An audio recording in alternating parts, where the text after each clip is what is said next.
常事態 TPI アップナチュラルハイ仮想世界非常事態 TPI アップナチュラルハイ仮想世界非常事態 TPI アップナチュラルハイ仮想世界非常事態ディスコネクション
How's it going, folks? It's Lace in the place.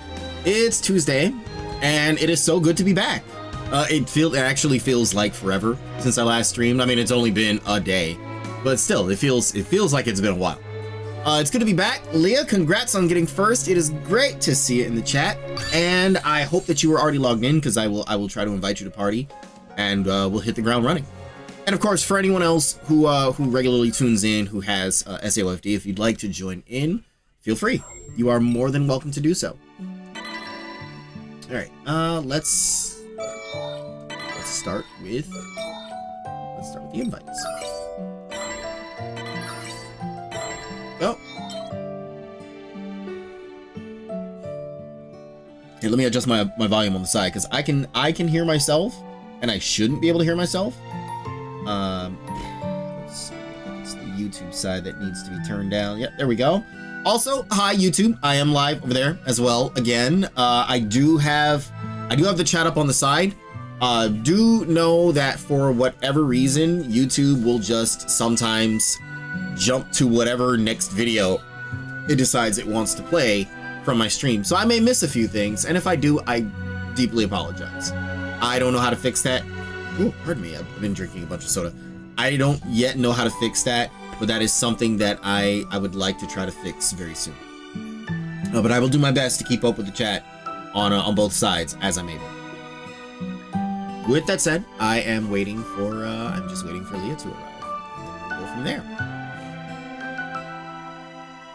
And also, for anyone that saw on the standby screen, I don't know how many of you were actually there at the time, but for anyone who saw on the standby screen, you know, I've been reading a bunch of articles earlier. A lot of which tended to have issues with voice actors. It goes beyond the voice actors themselves. It goes into subjects that I actually don't want to broach on the channel.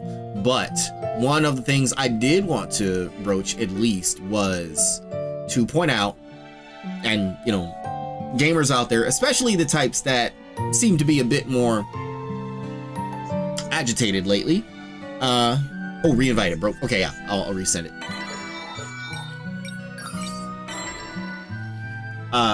To the gamers who particularly seem prickly about the selections of voice actors lately, I think that's a proper way to put it. Please understand, and I truly need you to understand, but please understand that this is twofold.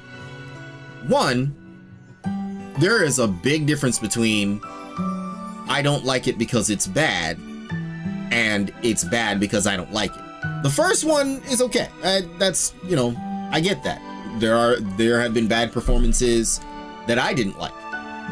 But the second one is not okay. Something is not bad simply because you dislike it. And, you know, let it be known, a lot of the bigger critics out there, I mean, quote unquote critics, not the actual people who do this for a living. A lot of the bigger critics tend to not really know a good performance from a bad one. Now, you know, let's rip off the Band-Aid. One of the big things that this refers to. I guess that room doesn't want me in. Want to take that one down? Yeah, here, I'll end this one and start it over.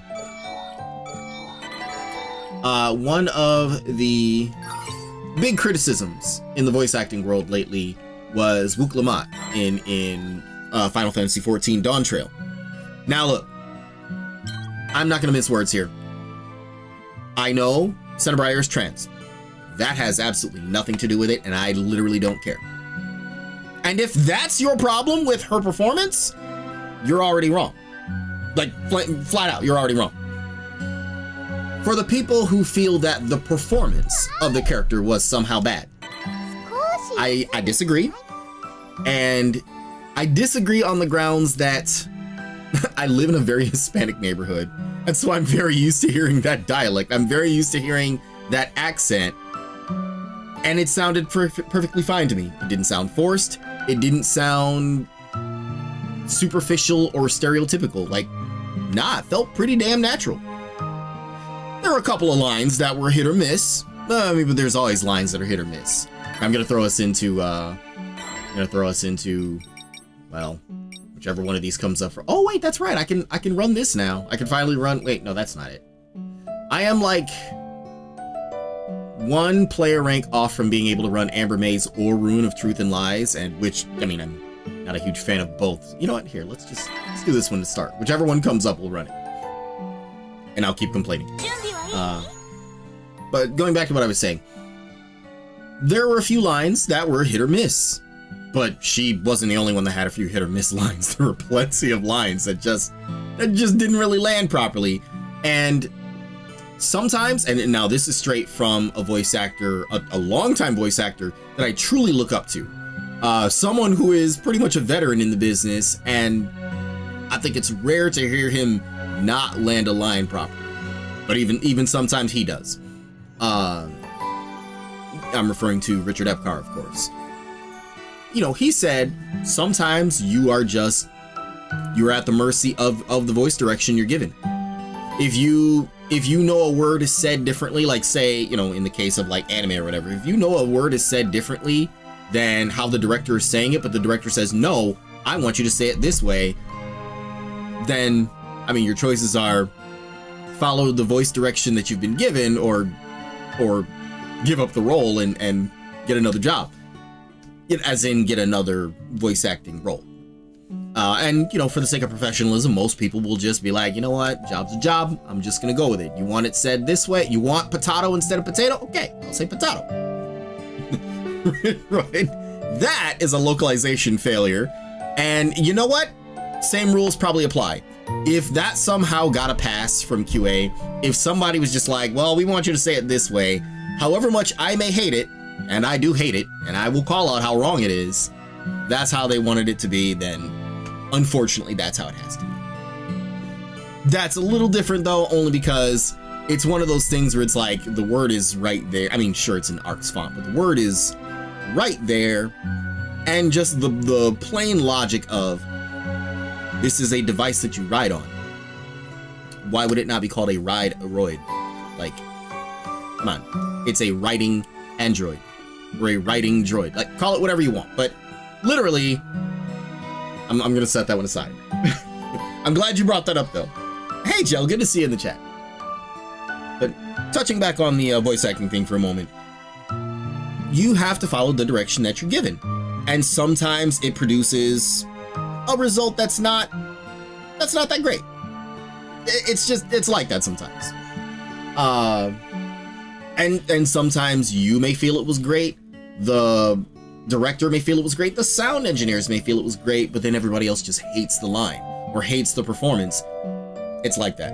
And you know, and that's, there is always going to be a disparity between the work that was done, like the quality of the work that was done, and how well it's received. There are great works that people just don't like, and there are terrible works that people love. That's just how it is. But with that being said,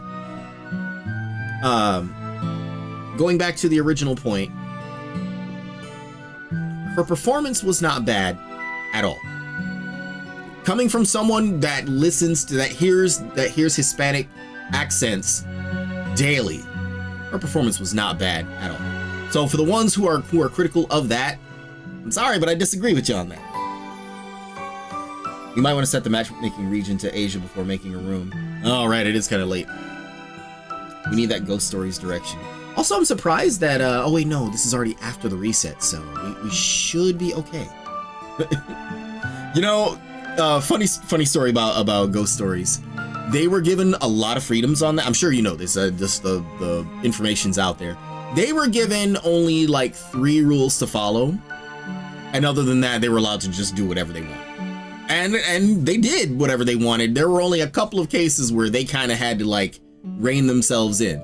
I remember one of the male voice actors cracked a joke about someone. I mean, they you know, anything and everything was on the table, but then they cracked a joke about someone in particular, and one of the other guys was like, "Whoa, dude, like we can't make that joke. That guy just killed himself." And he's like, "No, it's fine. It's fine." He's like, "No, really, look it up. He just killed himself."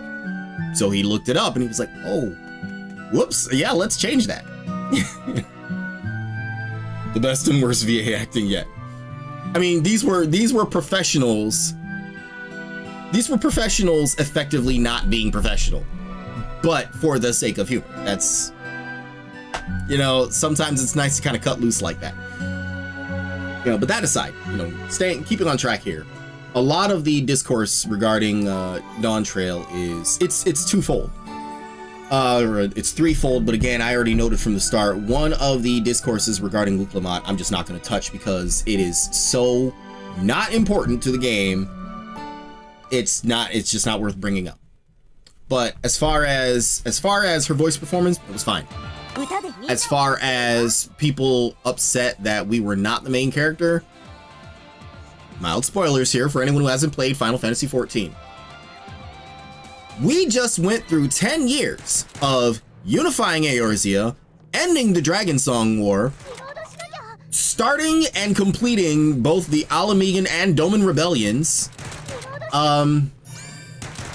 preventing a second Garlean Eorzean war, saving an entire other dimension twice, not back to back, but twice, and then literally ending like a possible like existence ending threat.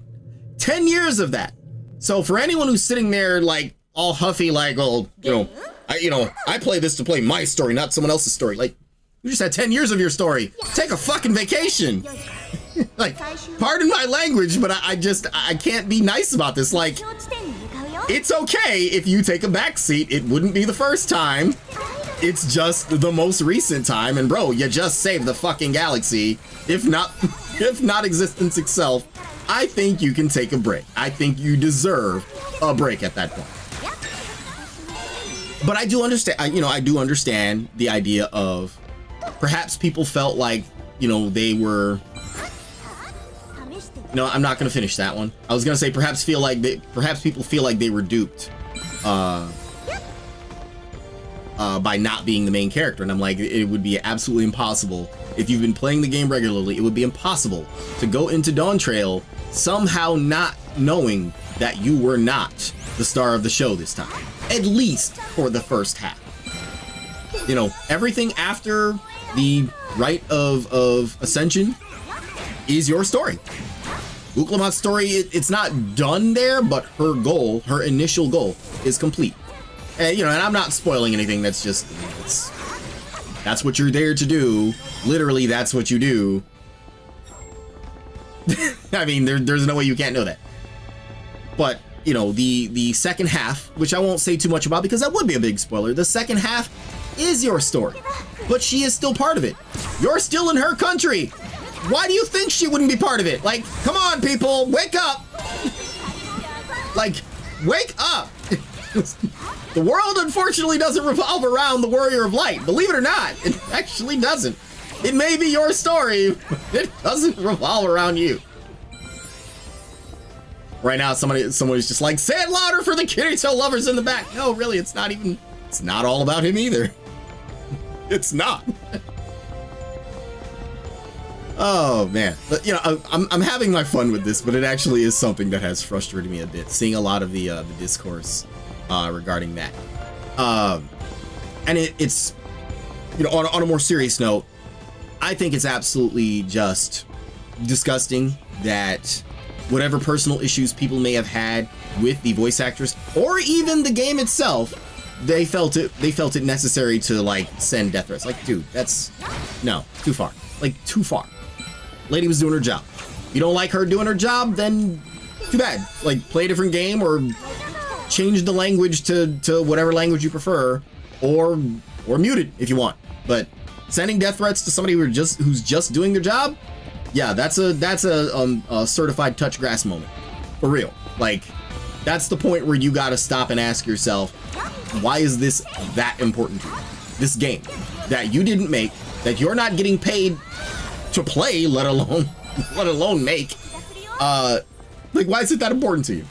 Like, go outside at that point, seriously. You know, and you know, piggybacking off of that, and this was the other big voice actor discourse that came up. I was reading an article about Ghost of Yote. I understand. Okay, I'm still currently playing through Ghost of Tsushima. I've unfortunately had the ending somewhat spoiled for me, so I'm not super worried about that, and I will try my best not to spoil anything myself. But it is safe to say a story set 300 years after Ghost of Tsushima is not going to have Jin Sakai in it. Unless he is somehow immortal, and I promise you he's not. He is not going to be in it. And that's okay. It's not the first time. It's not the first time a game has had a sequel without the original characters in it. I mean, Resident Evil, Castlevania, like, I could run a list, but they all say hi. Phantasy Star, like, they all say hi.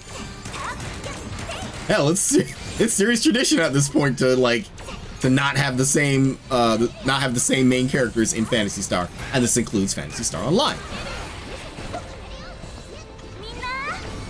With that in mind, though, the discourse is split on Ghost of Yote between, you know, I'm not saying that it's not okay for you to be upset that Jin Sakai is not returning for the sequel. You know, I like him as a character. Going through the story again, I like him as a character. I think he's a great character. He's not perfect, but that actually, his imperfection is actually what makes him so enjoyable. More on that, I'll expand on that next time I'm playing Ghost of Tsushima. But there are people who are upset, you know, and again, you know, it's a twofold thing. There are people who are upset that the new main character is a woman. So what? Like, again, so what? Like, so what? Like, I'm sorry that it's not Jin, but why is it an issue that it's a woman? Say it with your whole chest.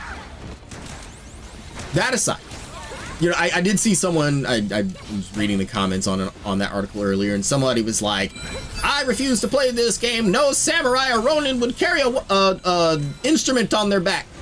I mean, by virtue of Atsu being a woman, she's not a samurai or a ronin. Plus, didn't Jin carry a flute? I mean, not on his back, no, but didn't he carry a musical instrument? May want to study your history, because there were varying times when samurai embraced the arts and shrugged them off. You know, just, you know, human history. Hey, let's do this thing. Let us do this thing for our betterment. Hey, let's avoid doing this thing for our betterment. That's human nature. We do that. We do that all the damn time. And not just about music, about like everything. Setting that aside, the other issue is once again, people have an issue with the choice of voice actress for the role. And the issue seems to be the fact that she is an activist for causes that they disagree with, and that aren't at all like wrongful or anything like that. They're just causes that they disagree with. People have an issue with the voice actress being an activist outside of her work. To that, I have to say, you are aware that as an actor, as an actress, as a person whose job it is to follow direction and perform a role that may or may not reflect how you personally feel about things, it is entirely possible to just do the job. You know, case in point, Richard Epcar played the Joker in Mortal Kombat, from Mortal Kombat 8 to 11. 8 was DC, the Mortal Kombat versus DC. That actually counts as the canon 8th. From 8 to 11, he played Lord Raiden, and in 11 he played the Joker.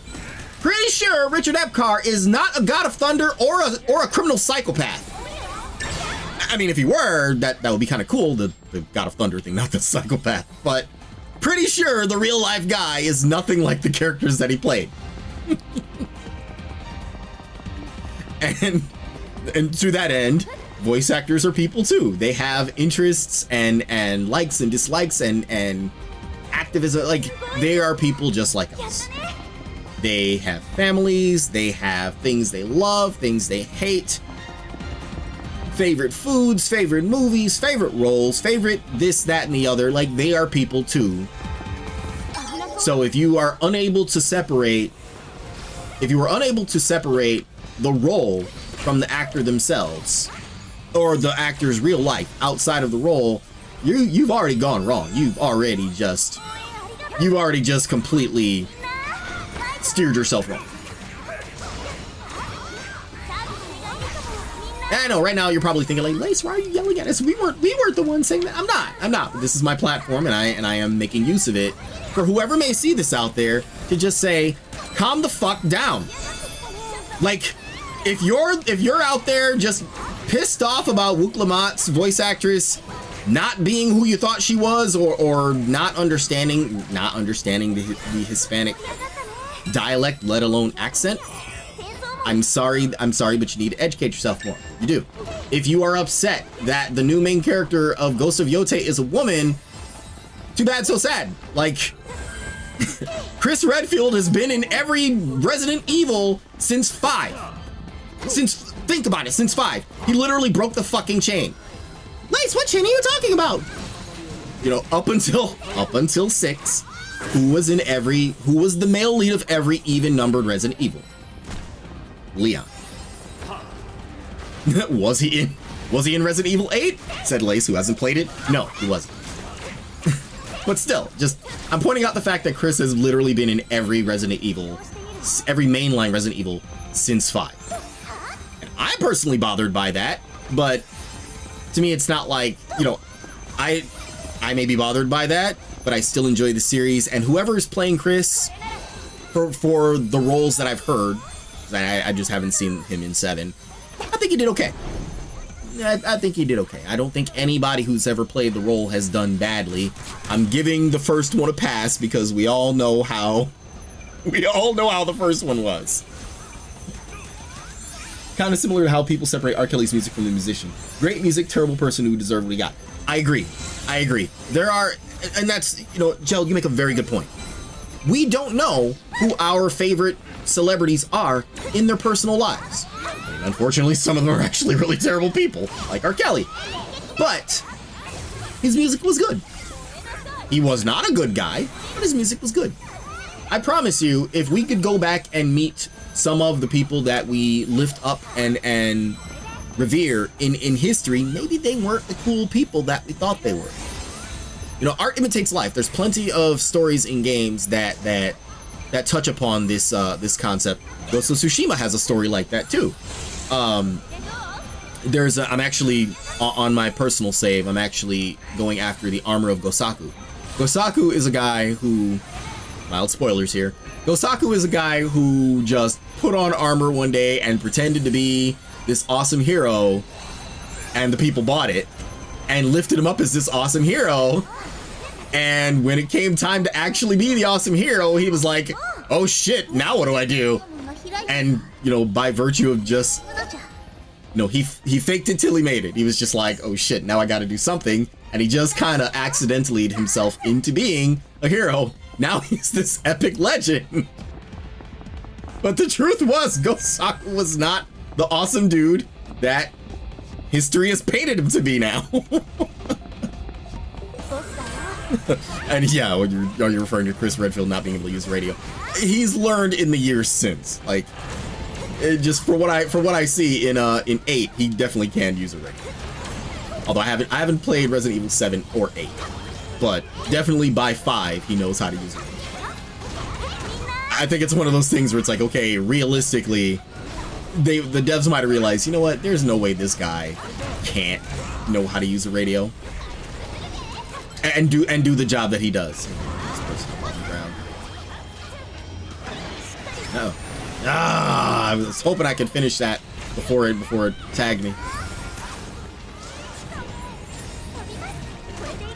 It's gonna charge.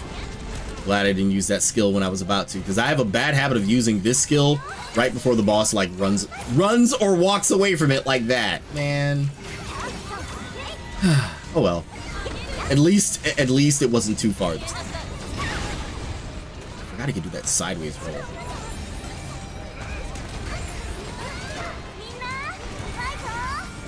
Anyways, the bigger takeaway is we don't know who these people are in their real lives, and they are people just like us.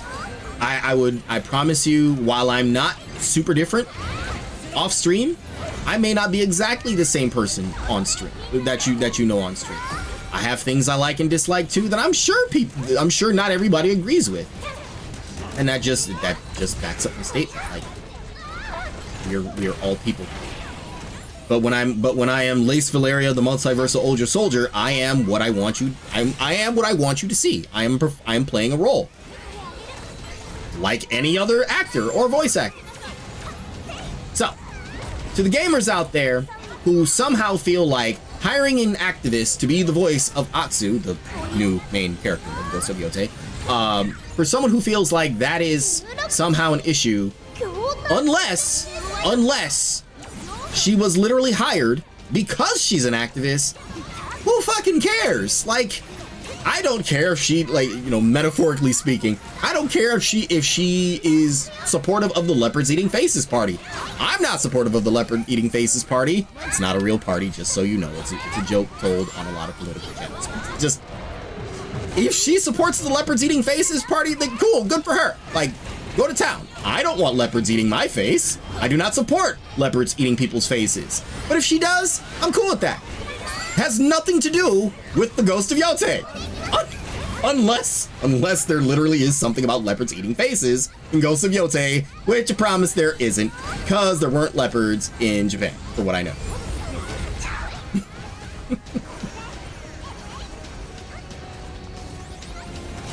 But really though, like, jokes aside, people really just need to calm the fuck down. It's like, you know, I can think of many things in gaming to be concerned about, but that has got to be the most, like, snowflake reason to be upset or to not want to play the game. You know, Jin not returning, I get it. Yeah, I get it.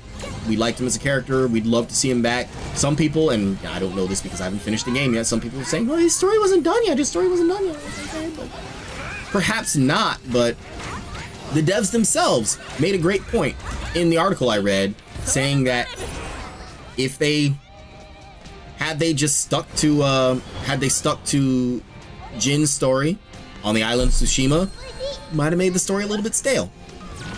Might have. Who can really say for sure?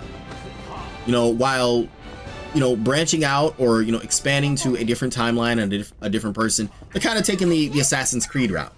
Thing is, for however much I feel like they have diluted the quality of Assassin's Creed by making it like an annual franchise, they pretty much have an infinite, like an infinite creative palette. Just, you can have assassins in any time frame, in any country, in any place, in any time frame. Even modern if they want. I mean, I think the most modern one outside of the parts that actually took place in present day in the original trilogy I think the most modern one was Assassin's Creed Syndicate. What was that, like 1800s England or 1700s England? It was probably the most modern of those. But it goes to show that, hey, the formula can work even there. Ooh, that's not bad. I'm gonna keep it. I think that's like the first level 70 anything I've got. I think. I'm not sure.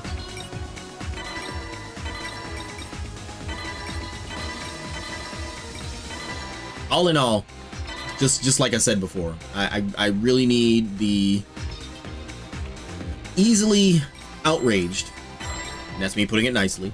I need the easily outraged to relax and understand that there's a big difference between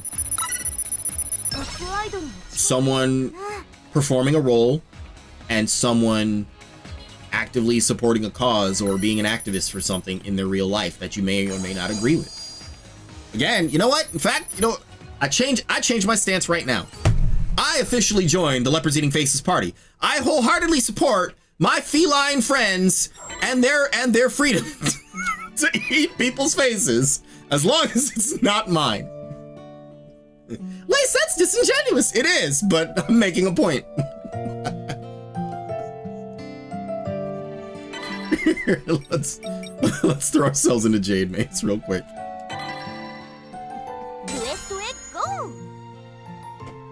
And I reserve my right to I reserve my right to change my stance if a leopard ever tries to eat my face.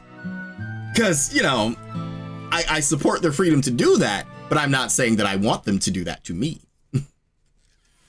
and frankly, if you are of a mindset, if you are the type of person who sits there, you know, any given day of the week and thinks, you know, I kind of wish a leopard would eat my face right now. I mean, I'm not here to judge. A little weird. It's a little weird. But if that's what makes you happy, if that is something that you want, then go for it. Live your best life. I mean, as long as you are not hurting yourself, hurting anyone else, or breaking the law, do what you will. And, you know, I know you're thinking, but you are getting hurt. Yeah, but you aren't hurting yourself. I mean, unless you go out of your way to find a leopard and say, hey, Mr. Leopard, please eat my face, then, you know, I may have some questions for you in that regard, but I trust you to be a normal functioning adult. Pause for laughter. I trust you to be a normal functioning adult and make smart choices. There, rant over. I'm done. I'm also eating candy to make myself stop ranting. Oh, we actually got the maze. Cool.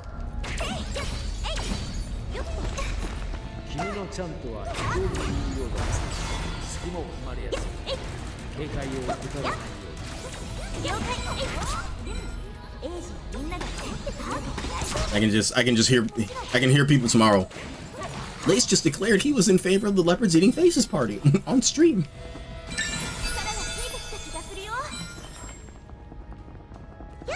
That's the biggest controversy that comes out of the stream tonight, then we're doing okay.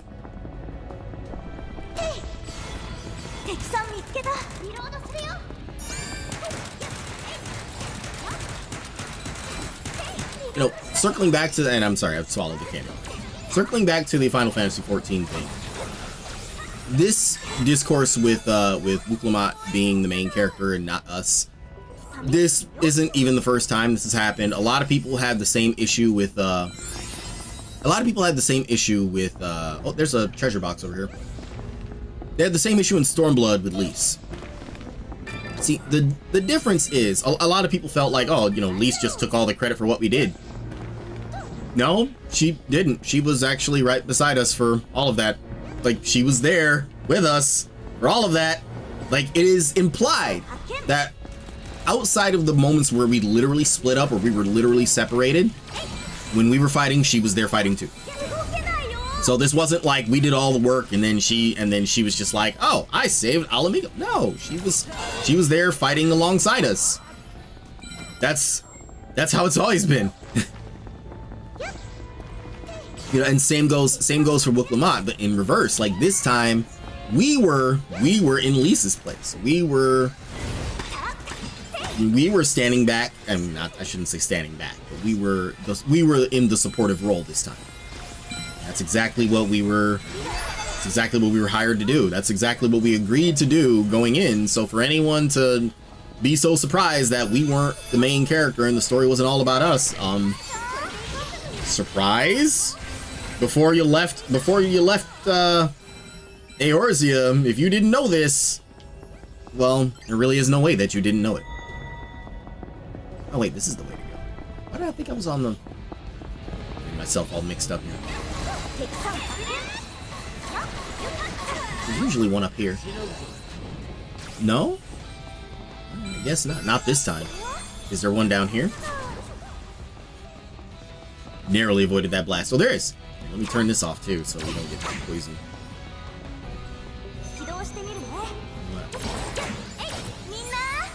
Thought I left you alive.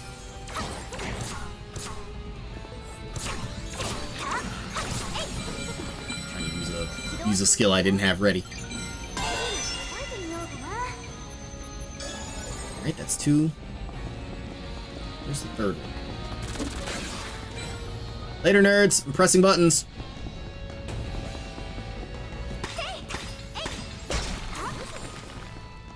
Nope, not in here.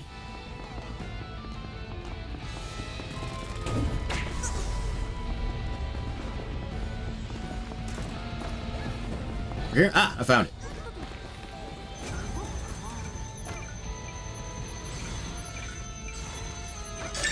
Alright, we are good to go.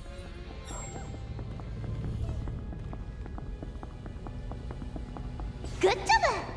Why, thank you. I consider myself an expert button presser. I'm very good at pressing buttons. Even the ones I'm not supposed to press. Lace, what does that mean? Oh, you'll find out later. That sounds really bad, actually. Let me not say that.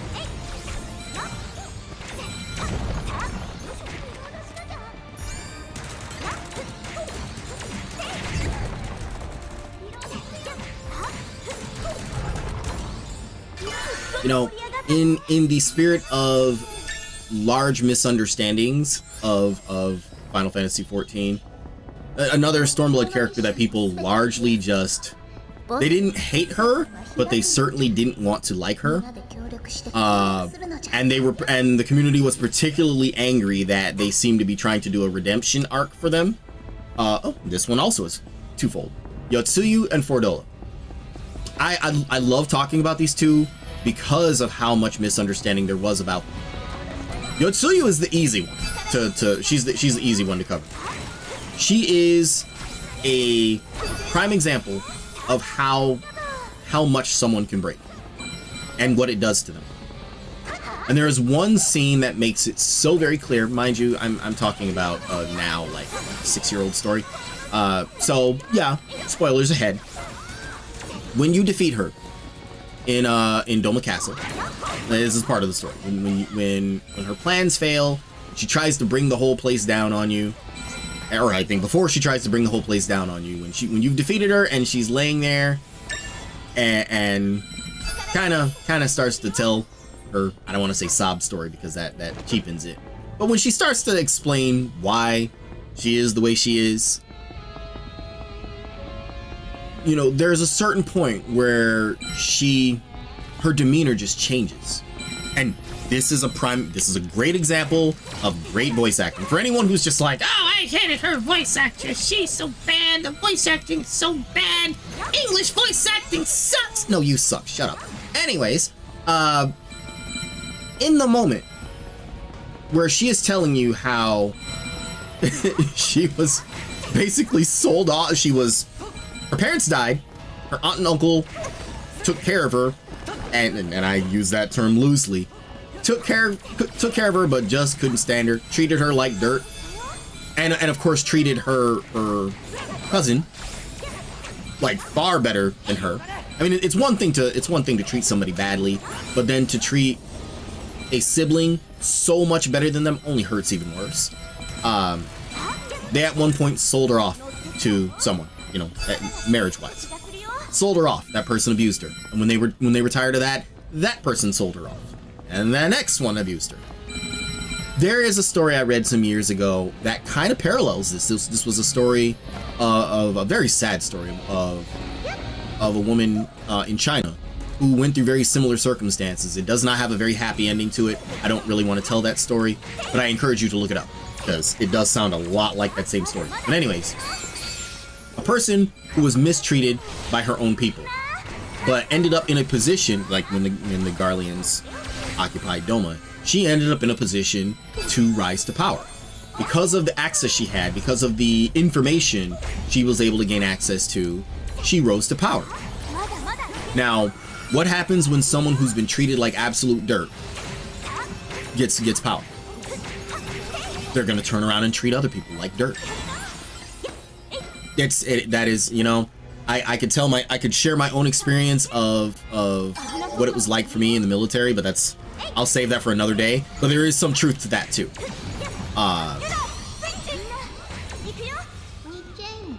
There's a point in the story where she talks about how one day she just found a Doman man just beaten and battered, left by the side of the road. And the happiness in her voice, and I legit mean she sounded happy. The happiness in her voice when she recalled the memory, I could tell what that was. In that moment, what she must have been feeling was, finally, somebody who has it worse than me. Someone out there, someone's life out there sucks worse than mine does. Finally, it's not me. That was the key to the change in tone behind her voice. That's why she started smiling. That's why she looked happy. That was a happy memory for her. And you know, no one's ever really talked about that scene. No one really seems to care about that scene compared to like all the other stuff. But that's such an important scene to understand her character, to understand why she was just so twisted. That scene is, I mean, that really is that is a scene that should be used in like psychology classes. You know, just the bigger point is hurt people. That's what they do. The expansion itself did actually touch on that later. You know, this was something that was not that moment, but later during her amnesiac phase, she runs into, forgive me for saying it this way, but you know, I can't mince words. She runs into her old pimp, the guy who used to sell her. And he's, I mean, okay, she's already a terrifying presence to her own people because of who she was, because of what she did. But then running into the guy that kind of set you on that path, the person responsible for making you the monster that you were, yeah, he had every reason to be shitting bricks. Like I would too. Now granted, she wasn't gonna do anything. She didn't even recognize him. She didn't know. She was amnesiac. But he was still afraid that she might remember. And I like what Lord Hien said. His stance was basically, all right, if she ever remembers, we'll have to deal with it when it comes. Until then, you better try to do right. You better try to like live a better life than you did when you did the things that you did to her. I fully agree. You know, art imitates life, and you know, people do fuck up. People do fucked up things like that sometimes. And some, not all, but some do actually regret the things they do, which is good. You should, if you do bad things, you should regret it. But again, that scene is so powerful because she goes from just angry and hateful and defeated. She is happily remembering someone else suffering because it wasn't her for once. That scene fucking gave me chills.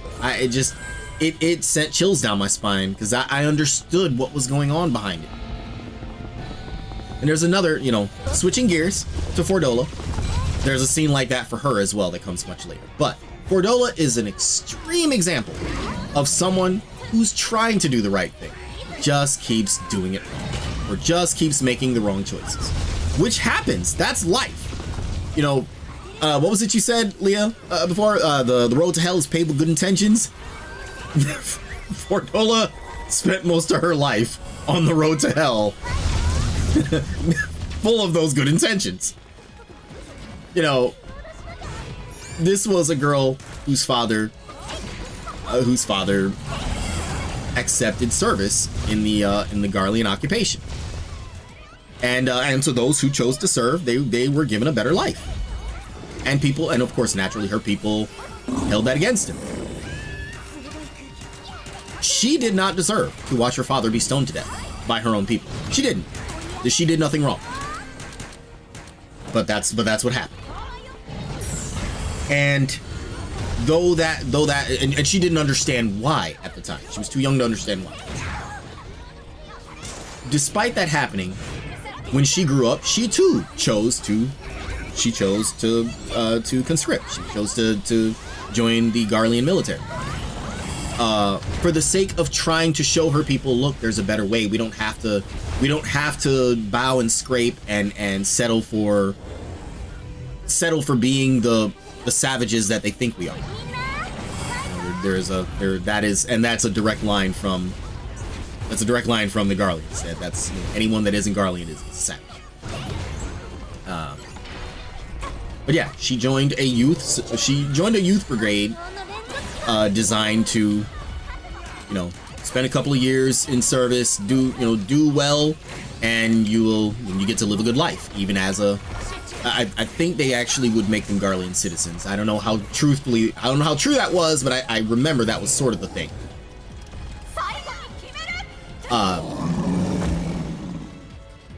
Oh, you got the last hit. Congrats.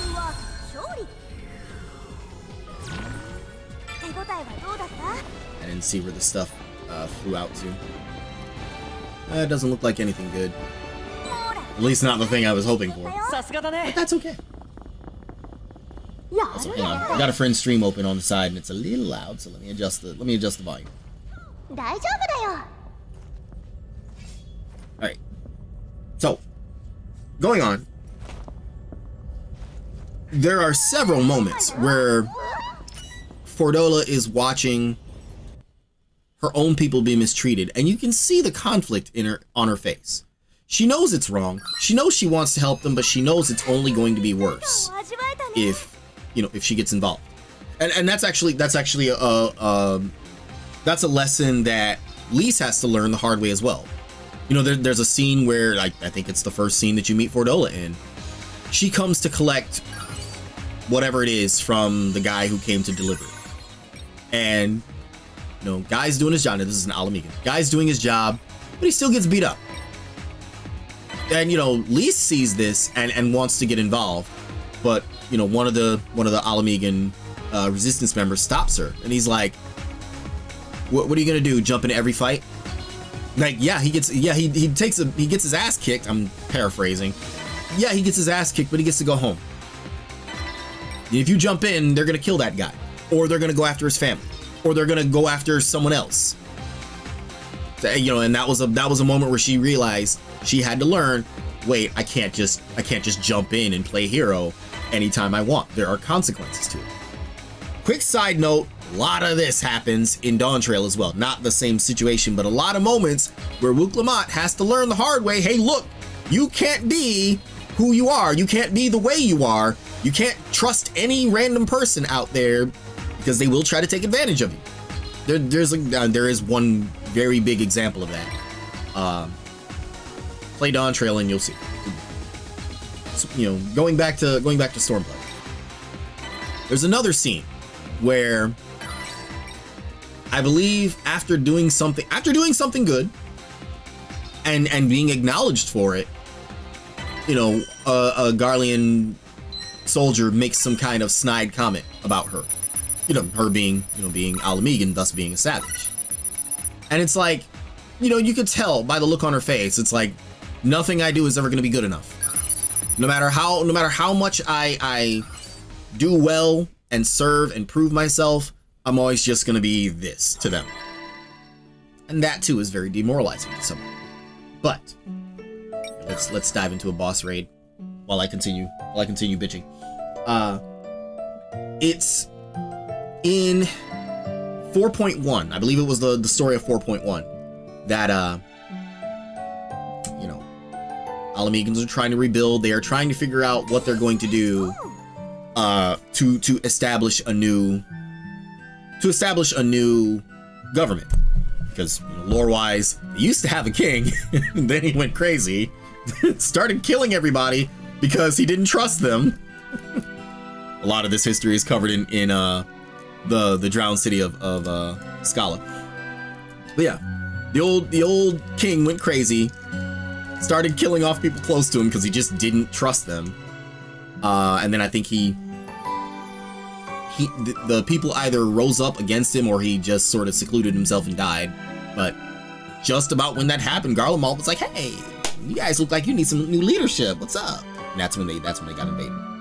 So a new king was out of the question, and they were trying to establish a democracy. Well, one person didn't really agree with that, and created a situation that put everybody in danger.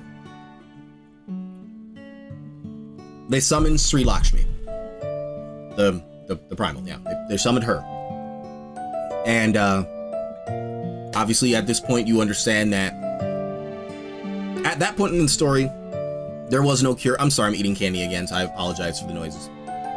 There was no cure for tempering yet. Very early on in 14, it's established that people who are tempered are just put to death because there is no cure. They're never going to be normal again. You, because you have the echo, are immune to it. Arenvald, actually no, Arenvald is not immune to it. Fordola was given, I think, an artificial echo, if I remember right. So she too was immune to it.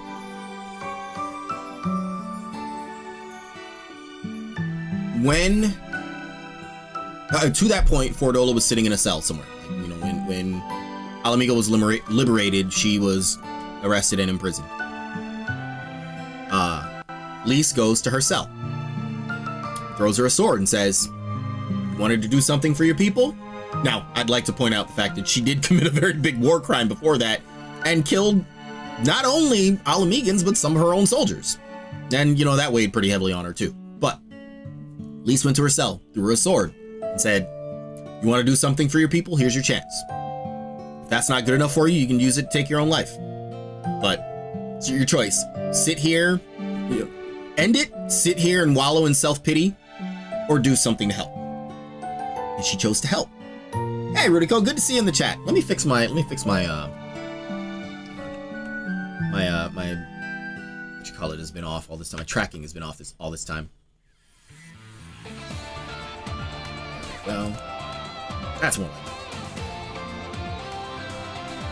Here to chill. You are more than welcome. I'm yelling at people tonight. I'm not yelling at people. I am covering some of the largely misunderstood aspects of a couple of different things. In this case, I'm talking about a part of Stormblood that a lot of people seem to really not like, but really miss the whole point of. So, anyways, going back to it. During that portion of the story, you and Fordola, being immune to the effects of Lakshmi's influence, are tasked with fighting her and defeating her. And saving the people stuck in the room who could be tempered by her. Hey, Claire, let the tensions flow through you. Great to see you in the chat. I guess they decided to plant it near some stumped trees. Hey, what's this? Very nice scenery. You can look over top and see your desk. And a big tree. A big tree. That, am I?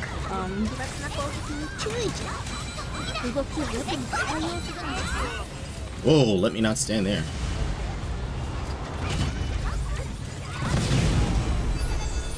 Well, thank you, Leah, for shouting her out. And it's great to have you here. Hello. I've been yelling at everybody tonight about not overreacting to voice actors and then going off into tangents about things that are largely misunderstood about Final Fantasy XIV. And then you get your nice fresh water from this nice little well over here. Man, look at this nice. I forgot to ask this, but is this on PS5 or PC? I'm playing it on Never mind, it's not a PC, well, and I it's just think it decoration. is on PlayStation, but I'm not sure. Okay. I think it Okay, is. you're gonna have to drop. Because I can taste the FPS drops. Yeah, there's a bit much going on here, but you know it's a 20-player boss raid, so yeah, there's a little bit going on. Now, mind you, I'm running OBS. I'm running my you know, avatar program. Like, yeah, got a lot going on. But yeah, there's a bit of frame drop going on here.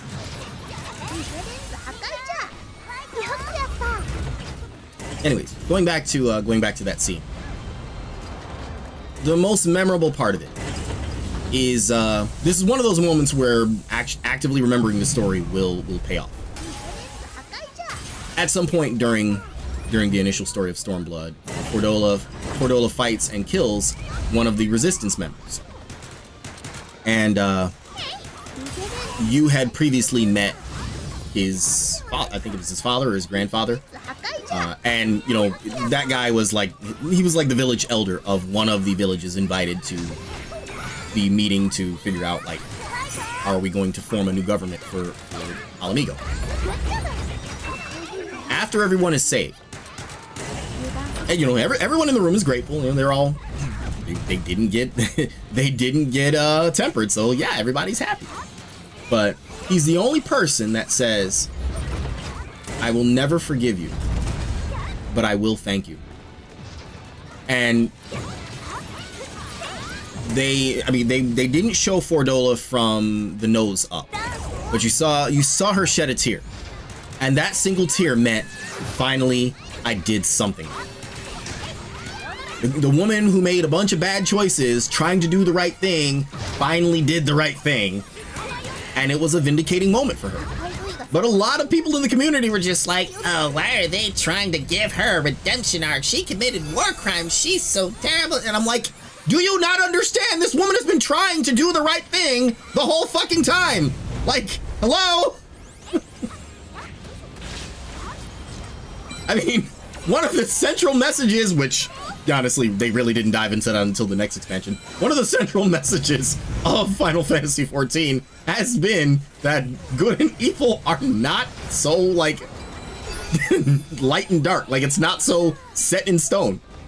Especially when it comes to people. I never get FPS drops playing this game on my laptop. Like I said, I've got a lot of stuff running right now, so, you know, I can totally understand if there is an FPS drop. And thankfully, it's not absolutely unplayable in the moment. Mind you, I also have like 1, 2, 3 streams open, including my own. So there's that too. Connection and bandwidth and processing go burp.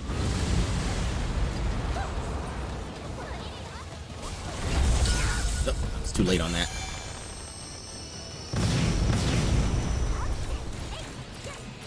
I assure you, the game's probably fine. If I weren't streaming, this probably wouldn't even be an issue right now. If I weren't streaming, if I didn't have VNeon open and OBS open, I'm pretty sure it wouldn't be an issue.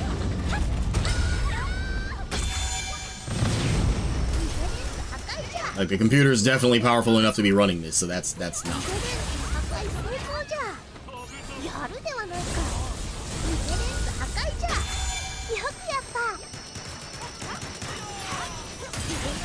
Anyways, the big connecting point of all that was to point out that it's not uncommon for the FF14 community to largely misunderstand something and develop a mass hysteria or mass negative response to it when it's just largely just them not understanding. And I have to stress again, issues with the voice actor or actress aside, there was no problem with Ukuma's performance at all. As someone who hears that type of accent daily, there was nothing wrong with her performance at all. And in saying that, and you know, going back to something I mentioned earlier, a lot of, shall we say, unprofessional critics. I'm dodging too early into that. A lot of the unprofessional critics of anime or game voice acting really don't know a bad performance when they hear it. And you know, as much as I want to call out the sub versus dub people, I won't. I just won't go there, because I mean that's really only more of what I just said. Like, I can understand, believe me, I do understand issues with localization. Some things don't translate well, some things can't translate or lose context outside of their native language. But again, if you don't know that language, if you don't speak that language, how do you know a good performance in that language from a bad one?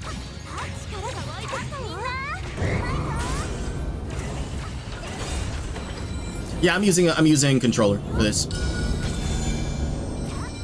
I use a controller for just about everything. I don't think there's really anything I play on stream that I don't use a controller for.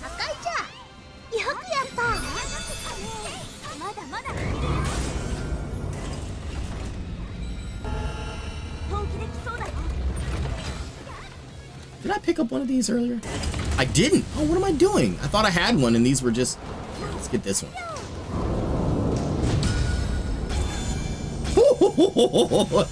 Glad I dodged when I did. That could have been bad.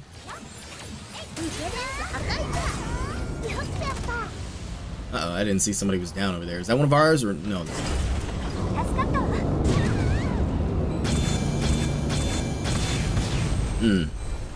That was just bad timing on my part.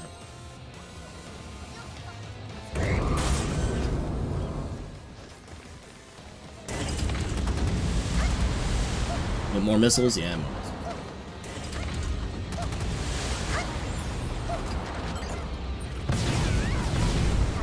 Sent out 2 volleys, and that was only the first one. There it is.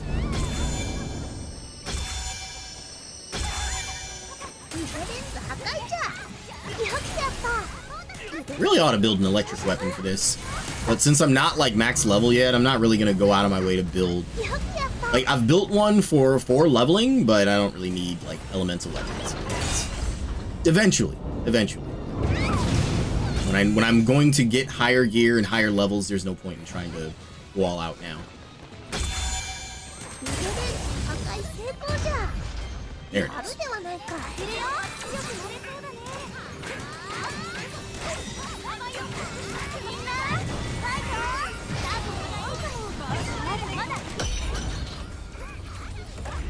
You know, there's one other thing. Now, this isn't as related to what I was talking about, but just thinking about the many things in Stormblood people just didn't quite get. I remember people really liked the Natum, the event to choose a ruler in the Azim Steppe. People saw that and they were like, "Wow, this would make a really cool PvP mode." And I was like, we already have it. It's called Seal Rock Seas. We've had it for years now, but nobody wants to play it. And man, the number of people who were like, "No, you're wrong. That's it. They're not the same. You don't know what you're talking about." And then years later, in Shadowbringers, we got Ansal Hakir, the Natum, as a PvP mode, which is Seal Rock Seas, watered down. Who was right? I was. I'm sorry, what was that? Who was right? I was? What's that? The Final Fantasy XIV community was wrong about something? Again? Lace, you don't have to be such an asshole about it. Yes, I do. For all the people who were like, "You're wrong, you don't know what you're talking about." Well, surprise, I did. And I was right. And you weren't. And we're about to get blasted by this thing.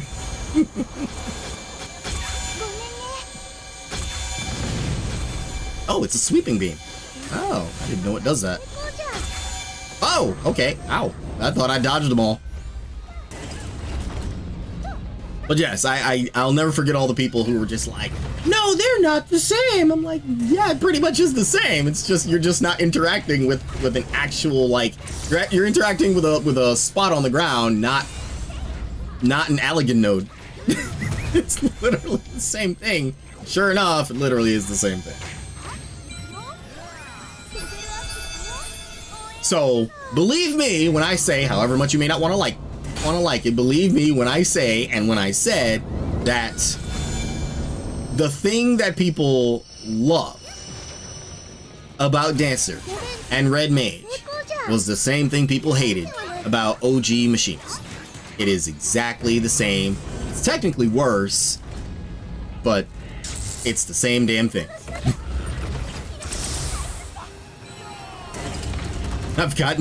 Believe me, I've gotten some really nasty tells from people about that.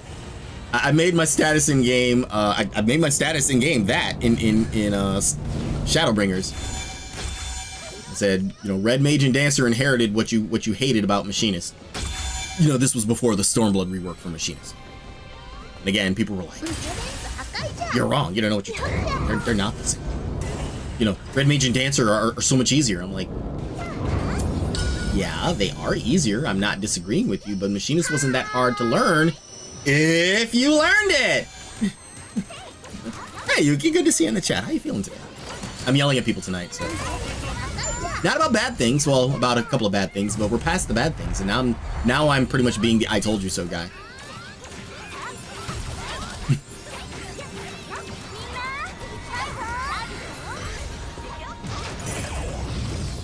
Down it goes. If I'm not already at player rank 70, that definitely will get me to 70.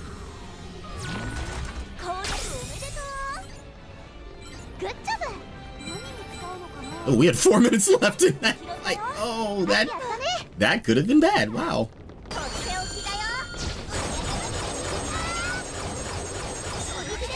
Never seen Argo's ultimate. And I didn't get to see it because she like jumped way up there. That's too bad.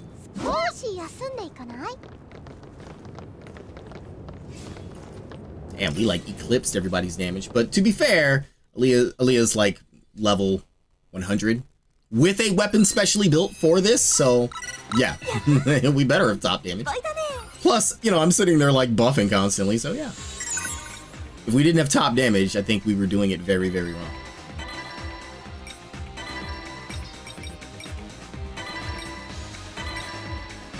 Most of these aren't worth keeping. Yeah.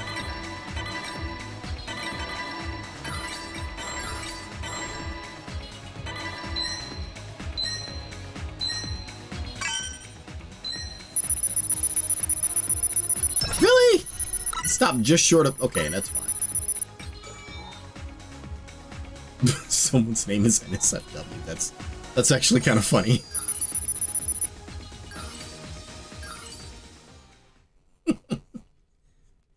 Reminds me of the time I was playing a game and someone in the lobby had the name of a famous porn star. Not like a super famous one that like everybody knows, but a famous one. And I was like, I want to say something, but if I say something, then that proves that I know who that is. And I also don't want to call them out for it. 6.1 million damage, not bad at all. See, once I get to max level, I'm definitely gonna build a weapon for Trommel. Want to do another one, or we'll do the other one, the one I can't stand, the one that's actually even more annoying to fight, because actually no, let's do another Trommel, because just thinking about it, like I don't want to do it. It'll do that thing that I go to use the one attack where I have to keep hitting it to make it larger, and then it'll like run across the room. And it drives me nuts. So yeah, we won't do that one. I'd love another run of Trommel. Oh, okay, yeah, no problem. If there's something you wanted to check, no problem.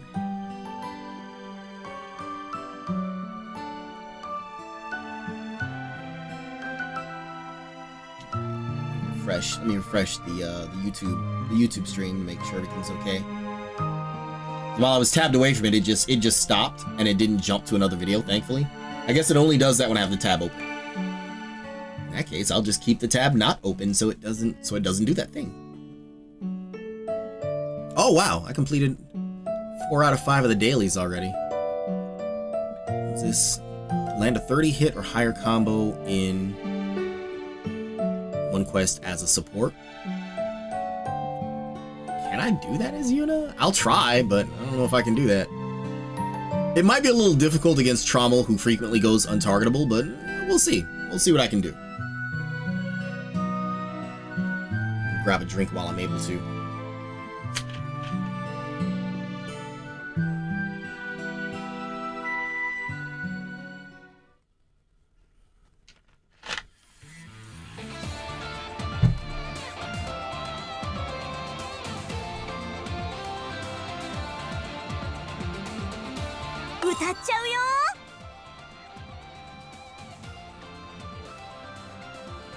I would like to say I've got it all out of my system. There's no more reason to yell at you all tonight. And I'm not yelling at you, no, but I am trying to use my platform to put some common sense out there, to push back against the stuff that really makes no sense.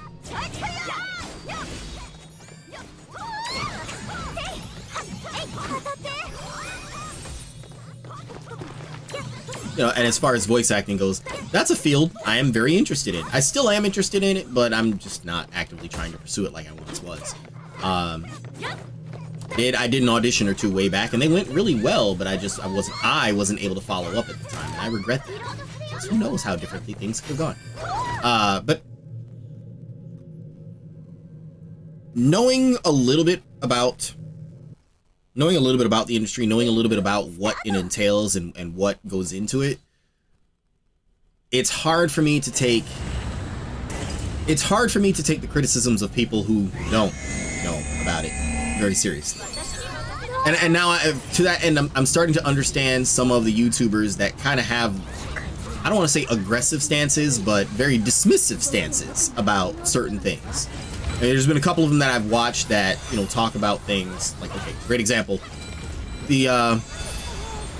I forget the name of the channel now. He's the guy who, if you're in the channel Discord, he's the guy who made the MMORPG versus MORPG video. And in that video, he spends a decent amount of the beginning of it basically telling people, look, I'm not, you know, though the points I make may not align with how you feel, I'm making them from an educated point of view, and if your counter argument is literally just feely craft, I'm not gonna take you seriously. Like, I get what he's saying, like, I've been there. Okay, story time once again. Oh, thank you for plugging the Discord. I appreciate it. I don't know how you did that in the middle of doing this, but thank you for that. I used to make PvP guides for Final Fantasy XIV, and I didn't really start making them until Stormblood. You know, that was when the first major rework of PvP happened, and a lot of veteran players stopped playing. And now that PvP gave XP, a lot of new people started playing and didn't really know what to do, because to that point, a lot of players largely just avoided it based on word of mouth. Word of mouth from people that also largely avoided it. But yeah, I made several guides trying to just reteach the basics.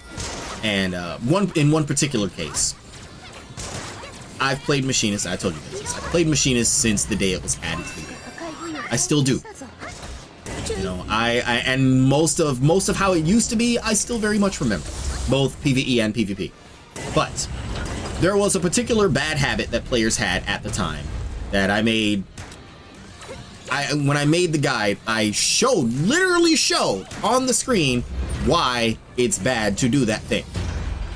And I had math wizards and feely craft folks coming out of the woodworks trying to prove me wrong, and it's like, not only did I spend 2 weeks making this guide and making sure that the information was accurate before I told you, I've been playing this job and doing PvP longer than you have. Please don't. You know, Place, what was the thing? Well, I'm glad you asked. You didn't, but I'm gonna say it anyways. Back before Shadowbringers, Machinist had a skill called Reload. Reload in PvE would increase the damage of your next attack, and it would also, and just like in PvE, it would also guarantee. Let's see, did Machinist still have procs back then? No, I don't think Machinist had procs in PvP. But it definitely did increase the... No, it did still have procs. It guaranteed the procs, which also then increased the potency of your attack even further. The heat mechanic that was added in... Oh, I should get out of the way of this before I get blasted. Like that. Or like that. I can't tell which way it's going now. Stop. Never mind. Anyways, the heat mechanic in PvP worked so that your normal shots raised your heat. Okay, I'm remembering it now. Normal attacks raised heat. And once you got overheated, I mean, you got more damage for the duration of it. Flamethrower would also build heat, which is kind of why it existed. But then you also could, let's see, using stun gun, which was an AoE stun that was a remnant of the old kit. Like, it was, stun gun was an old holdover from the old, what do I call it? The old PvP kit. It was specific to Machinists and only in PvP. But it was an AoE stun. That would also automatically overheat. I pointed out the fact that your hot shot skill, hot shot would raise your heat by 25. And I believe at 50 you would gain access to your heated shots, which were stronger skills. The guide that I'm talking about is still on the YouTube channel. It is outdated, and I have listed it as being outdated, but the video is still there if you want to see exactly what I'm talking about. Reloading would increase the damage of your next shot, but it would not make that shot generate heat. Players would use all three. You had 3 charges of reload. Players would, or not, you didn't have 3 charges, no, but you could reload 3 times, and players would, like, before they did anything, they would reload. They would use reload to get stronger shots. And I pointed out the fact that you are not only crippling your ability to generate heat, locking you out of higher damage for 3 shots, but that you're just doing it harder. You can, again, please remember that what I'm saying is out of date. Use hot shot twice, and then use a combination of reloads and the cooldown skill, which I think got a different name some time ago. Heat blast used to be cool. Yeah. You could use a combination of reloads and cooldown to manage your heat indefinitely. Thus, you could overheat whenever you wanted, and then you still had stun gun in the pocket. And mind you, stun gun was the only AoE stun in the game at the time, and an essential part of your burst. You know, Machinist still had between the eyes back then. It was a skill that would do triple damage. Well, they dropped it to double damage, but it would do a lot of damage if your target was stunned, slept, or bound. And having the only AoE stun in the game, guess what you're able to do for yourself? You get it. I had someone try to bust out the math, and I wish I was exaggerating, but somebody tried to bust out the math to prove that preloading, that is, using reload to gain those 3 powerful shots off the bat, was stronger than just managing your heat. So, to prove how wrong that was, because I knew it was wrong. I really didn't need to. I did my homework on it long ago. But to prove it was wrong, I literally put them side by side in the video and showed, like, hey, at the end, doing it this way versus doing it that way, one clearly delivers more results than the other. But again, it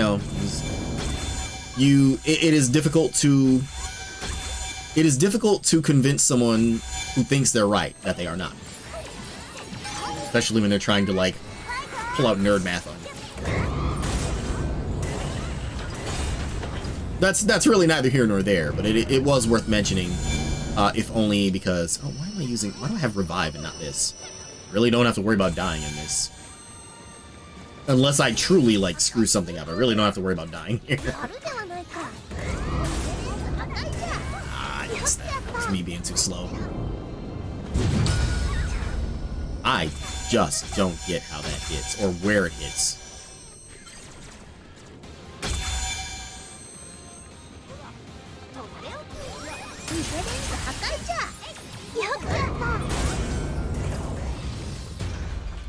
Get it to fall. Ah, I was hoping it would fall. I was trying to, like, cast that early so it was in place when I needed it. No dice. No dice.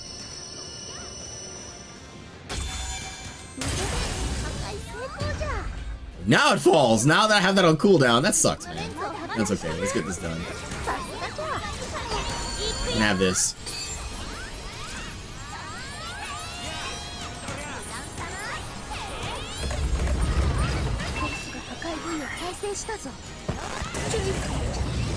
It's a party.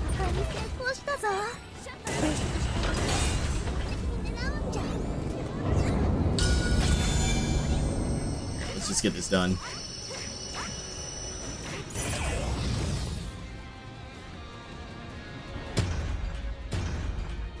Down it goes.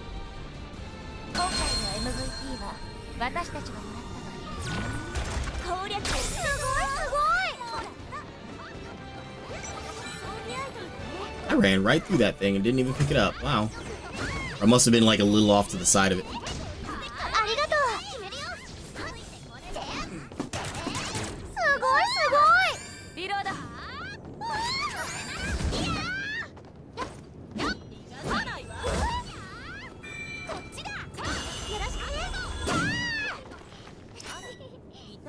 You know, the whole big point of what I was saying before, because I went off on, like, what, 3 tangents? The whole big point of what I was saying before is, however easy it may be to think you know more than someone who does something or creates something, you know, whether professionally or for the sake of instructing others, however much you think you know, it's probably best that you educate yourself. I'll put it this way. To the people who know what they're talking about, when you come in with feelycraft or theorycraft or just not knowing what the hell you're talking about, they kind of know that you don't know what you're talking about, and it's hard for them to take you seriously. I'm really no exception on that. But when you do know a thing or two about it, I mean, as long as you don't come in with this huge swagger, most of them will appreciate, you know, they'll appreciate the discussion. They'll appreciate the informed discussion about it.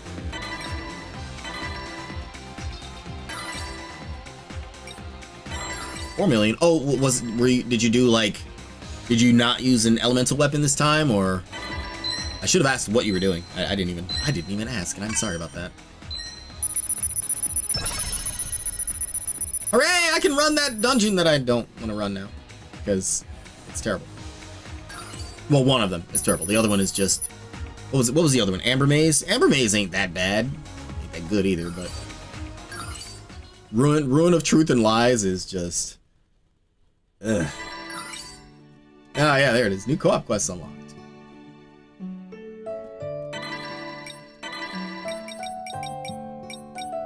Are you ready to travel the road to hell with me? Oh, you went non-elemental for that one. Cool. That's fair. Let's do the thing. Hopefully we get Amber Maze and not the other one, but let's do the thing. I don't like that Griffin boss. That thing is just, like, that thing feels like the product of somebody's bad day at work.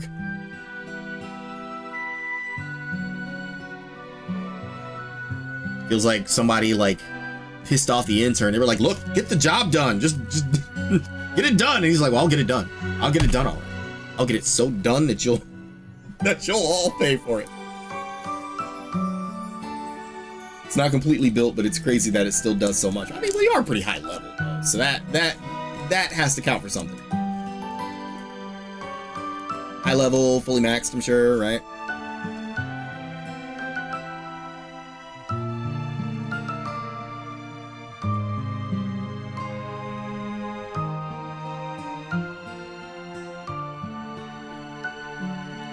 I got drops from my friend's stream. Sweet. I'll have to claim those later.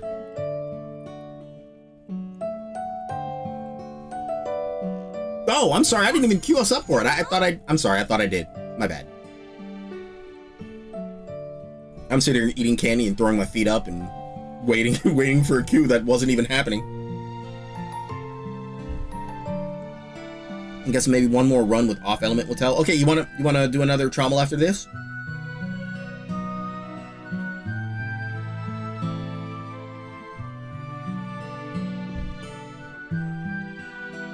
Good evening. How have the co-op and bosses been going?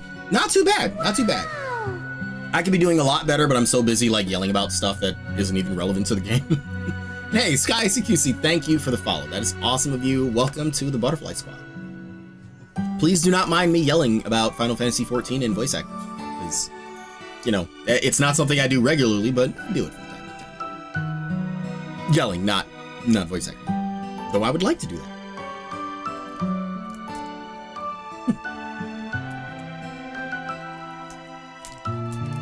They've been going well, but nice to have you. Indeed, indeed.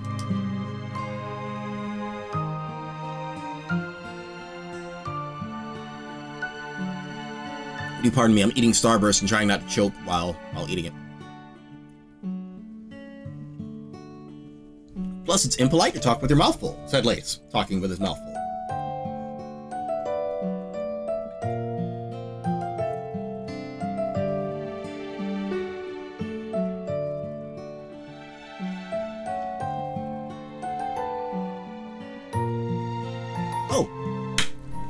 Can I circle back to one more point that I forgot to make earlier? I was thinking about it, but whatever major point I was making, I was in the process of making that one.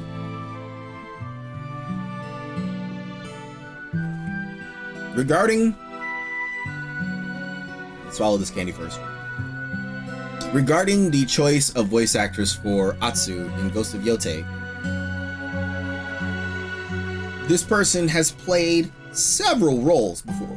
This person is well known for some of the roles that they played, and it's like, why now does anyone have an issue? I mean, I know why. We all know why. But this kind of goes back to what I was saying about how, you know, a person who, you know, a voice actor is still a person. They have a life outside of their work, and unless the work is directly related to whatever they do outside of work, then it's just a role. It's just a role they play. I'm not a villainous person, but I would totally play a villain. Like if I were an actor or a voice actor, I'm not a bad person, but if I were hired to play a bad person, I'd be a bad guy. Like, okay, it's a role. And to that end, people that don't normally play bad guys end up being really good at it. Like, what was that first villain role that Jim Carrey played? 1 Hour Photo? It was creepy as hell in that. Because we know, at the time, we knew the goofy, funny, happy-go-lucky, always smiling Jim Carrey. And then they cast him as a bad guy, and we're like, wow, that's really fucking creepy. Or was that Robin Williams in 1 Hour Photo? I may be getting the two mixed up. But just, you know, when someone plays not a villain, let's roll it. That's different. That's different. But you know what? Actually, no. While that's different, that's also a great example of how well I could play a role like that. For anyone that doesn't know, Leah is referring to, I have a video on the YouTube channel called, on the clip channel. There's, you know, the channel you see in the lower left there, but then there's also Lace channel clips. It's the second channel where a lot of stuff from stream ends up there. I have a video up there called The Villain Arc. And it's pretty much just moments where I'm being kind of a villain. It's funny. I mean, I'm being comically villainous. Or I'm just belting out like a villainous laugh. That's generally what it boils down to for a lot of those. But anyways, let that be example of how, you know, clearly I'm not a villain, I'm not a bad person, but, you know, when it comes to playing the role, I can play the role. Or or just, the better example I made earlier was, like I said, Richard Epcar was the Joker in Mortal Kombat 11, and I'm pretty sure that he's not a clown prince of crime in real life. At least I hope he's not, because, I really look up to him, and if he actually happened to be a criminal psychopath, I think that would really break my heart. But I'm pretty sure he's not.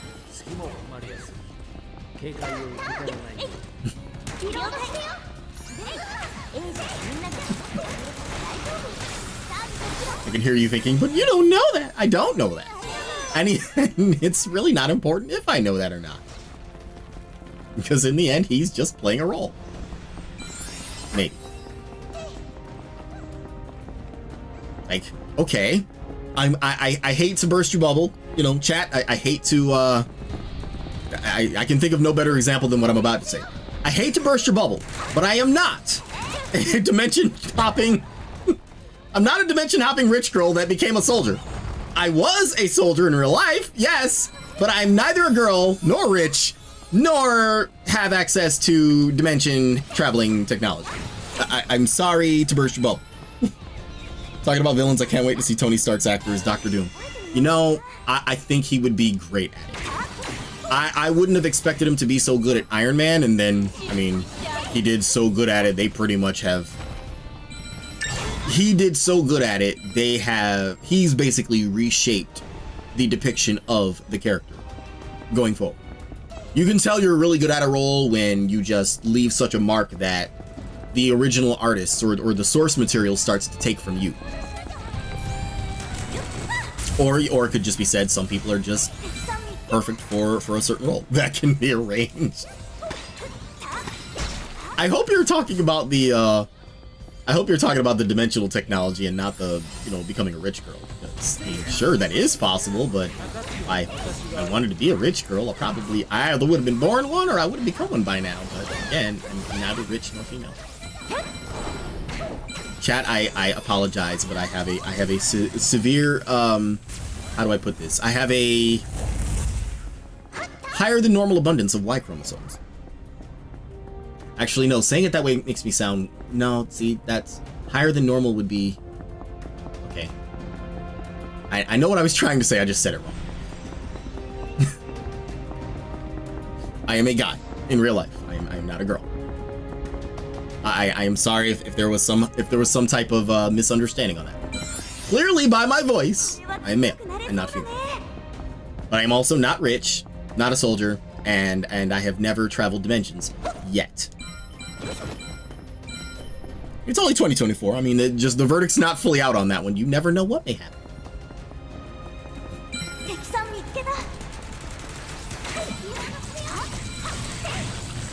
Okay, so chat, speaking of, piggybacking off of that, I have a question for you. It's a weird question, but a question no less. If dimensional technology was possible, and it were possible, and if you found a dimension where you met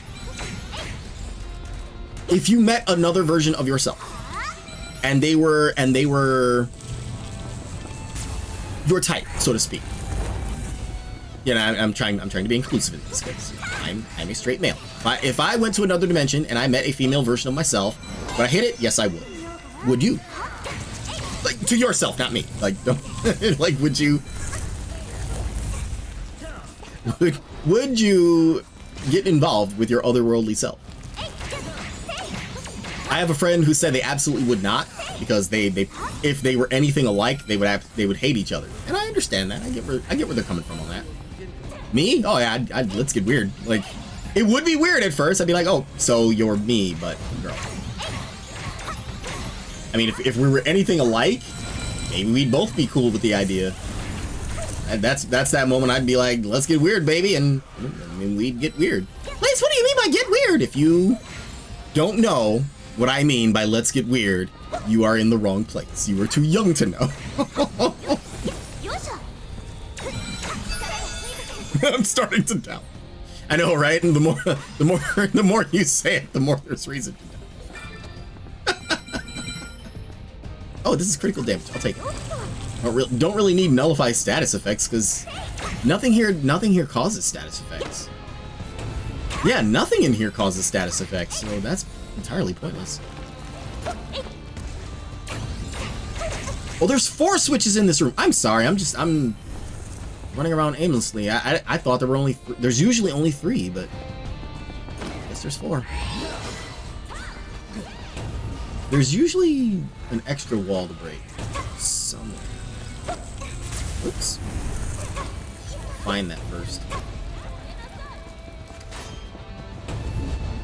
For the record, chat, my answer is yes. I totally would bang my otherworldly self.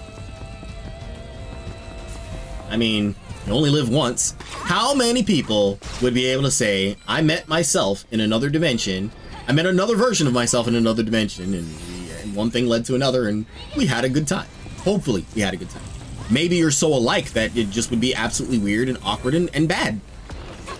In which case, I think that's a skill issue. For which one? Yes.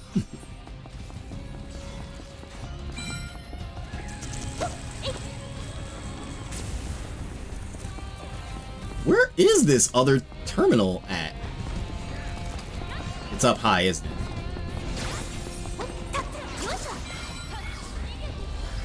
I can't find it. I don't even know where it is. Somebody found it, but wait, I think I just saw it. I saw something blue up there. No, I guess it's not. Wow, I have no idea where this is. Oh, did you find it? I don't see the flag that you marked.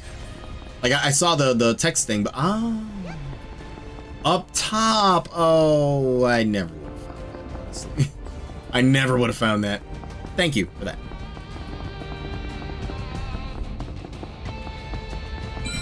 Last I saw Loki show, he was tempting that. But I haven't watched the newest season yet.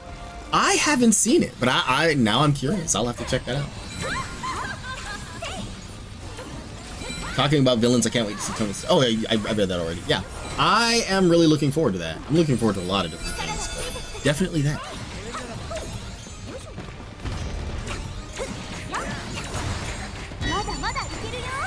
And I will say, as far as VTuber lore goes, you know, the Lace, the Ojo soldier, the character you see in front of you, oh yeah, she'd totally be DTF to herself. Like if she met like a male version of herself, she'd totally be DTF.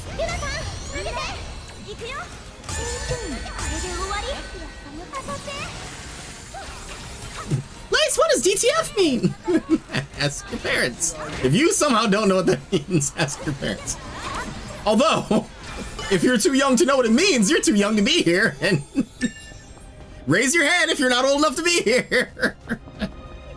目標のミッションをすべてクリアするとボスへの転送門が開くようじゃ皆で協力して攻略するのじゃ If anyone falls for that, that's going to be hilarious. I saw some VTuber once did like they faked a giveaway on their channel. It's kind of disingenuous, but it was actually really a good way to catch people that were underage on the stream. They faked a giveaway for people who were like a certain age or younger, and for the ones that chimed in on it, she like immediately banned them from the channel. Sure, it's dishonest, but at the same time, I was like, that's kind of a genius way to catch them. Like, I couldn't even be mad at her. I mean, I don't have to worry about that at all. At my age, I certainly don't have to worry about that. But to dupe someone into revealing that they're too young to be at your channel, like that's great. that is some like mastermind level work.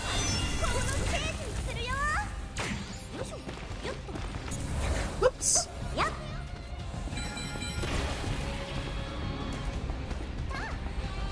I should know. I would never do something like that. However, if I did know that somebody was not going to be here, I would politely escort them off the premises. By which I mean I'd give them the bum's rush. Nice, what's the bum's rush? You ever see in old cartoons where they grab a guy by like the collar of his shirt and his belt or like the top of his pants? They literally like pick him up and throw him out the door. Yeah, that. If you saw the Fresh Prince of Bel-Air, remember what happened to was Jazzy Jeff's character's name again? I can't remember his character's name.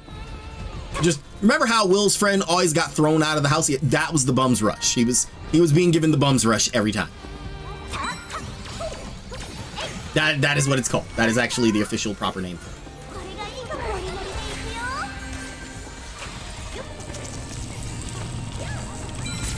Is that physically possible? Yes, it actually is. I mean, probably not to a grown man, unless you were just that strong, but it is possible. Wow, they're already at the boss and we're stuck in here. Nope. Okay, now we're good. Someone has rushed ahead to the boss. Am I going backward? I'm going backward. Sorry.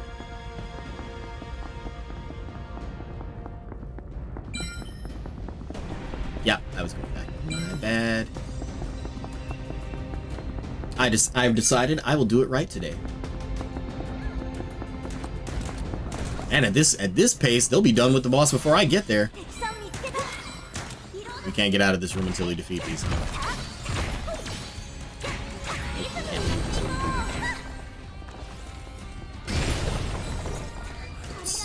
That's right. There's the initial hit and the shockwave.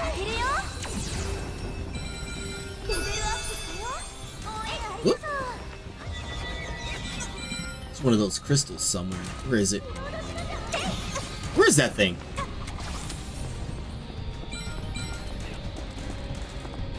It's behind one of these, isn't it?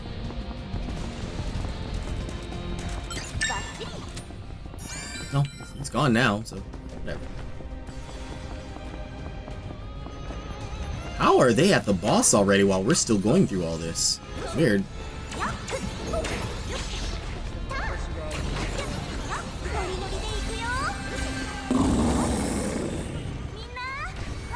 I like how we could hear its roar from here.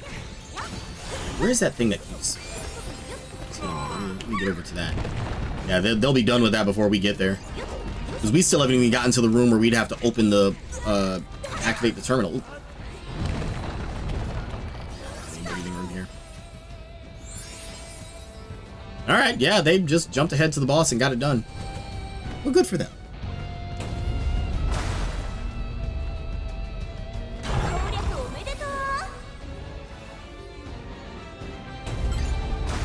We still get the drops anyways. We did take for we did lose a lot of time in there. We just couldn't find the thing. That's too bad. But you know what? Hey, whatever. Free loot, right? I'll take it.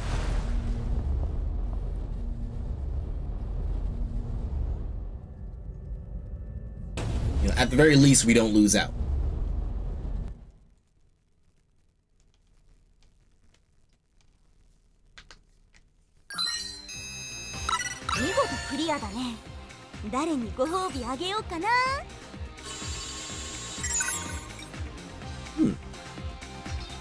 I wish that were better than it was. I would keep it. But having access to higher level gear ain't bad. Ain't bad at all.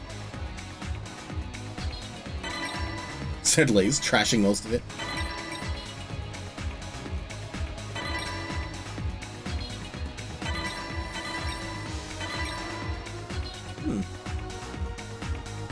Hang on to that. I'll hang on to this, but yeah, I'll hang on.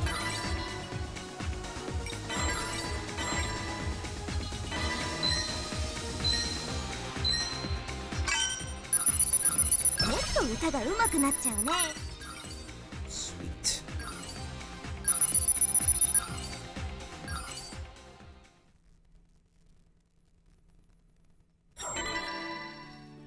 All right. You said you wanted to do another trommel to test something out, right? It was something about a non-elemental weapon, right? Something like that. Am I not remembering that properly? I'm pretty sure. Anyways, let's jump right in.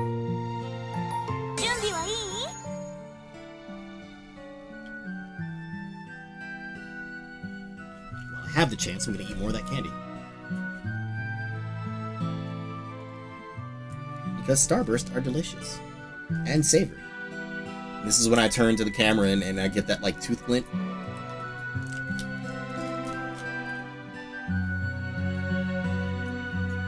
let the record state, I am not sponsored by Starburst at all.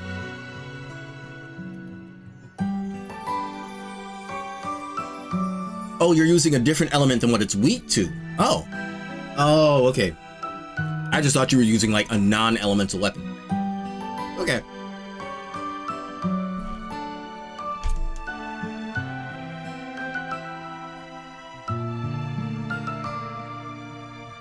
Actually, come to think of it, I don't think my weapon is elemental, but I don't remember. Oh yeah, no, it's not.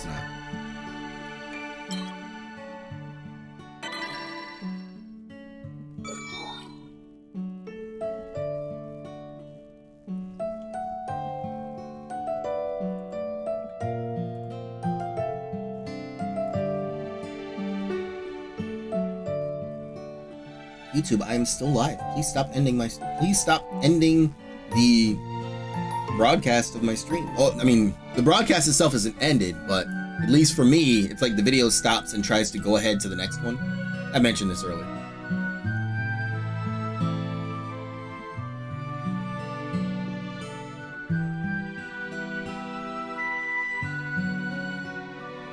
Let's see. We'll do this, and then we'll do one more of the new co-op and see how that goes, and then I'll wrap for the night. Tomorrow I will be continuing the Paper Mario collab with Mr. K. That's been a lot of fun. While neither one of us are professional voice actors, we are quite enjoying voicing the characters. Mr. K absolutely has a talent for that. You know, that is definitely, if you do not watch him, that is definitely a reason to watch him. He's also just generally an entertaining guy. Me, I'm doing my best to try to do different voices, but I don't feel that is where my skill set lies. I mean, for what it's worth, I swallowed a dictionary a couple of years ago, so I have a wide vernacular. But beyond that, as far as like being able to do voices or multiple voices or accents, it's hit or miss.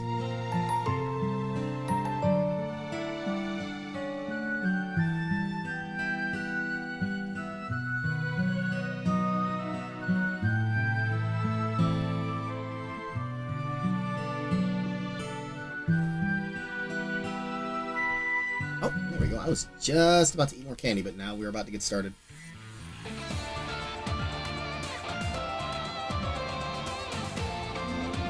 You know what? Since I need the XP on Death Gun, I will run this because I'll have an easier time of it with him than with Yuna. And since I've been playing Yuna left and right anyways, then whatever.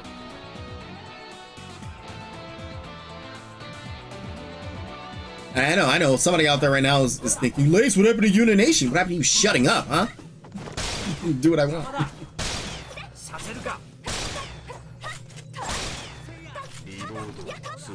I know. Lace, that's mean, but I never said that I wasn't going to play other characters tonight.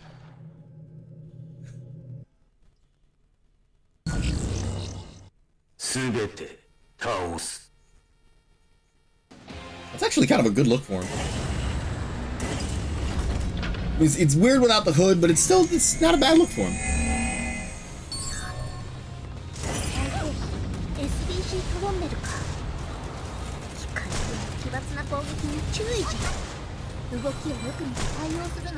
Oh no, you don't.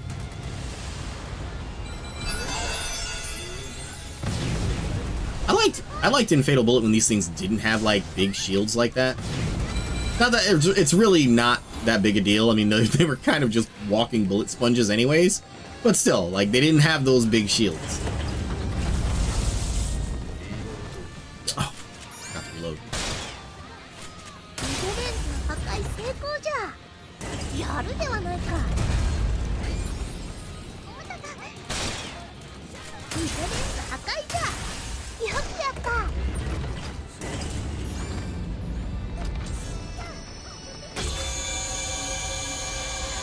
That's different.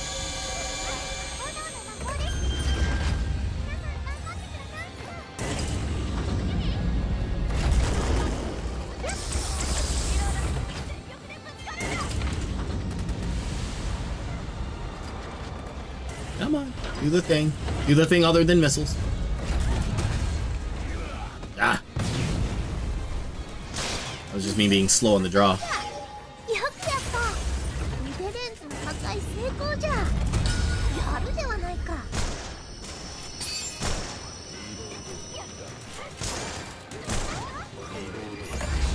Ah, I didn't mean to reload.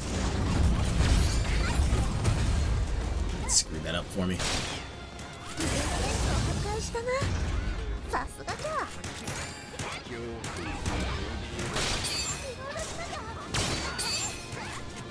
Pretty. Big, pretty numbers, yay.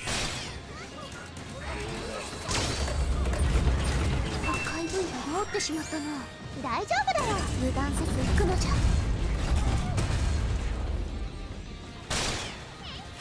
Big for this part of the fight, at least.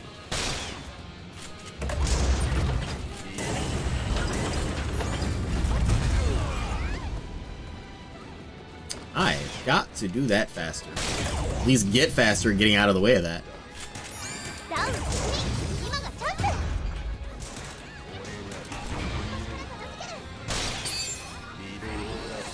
ス No, don't reload. Now you. ボスが赤い部位を再生したぞ注意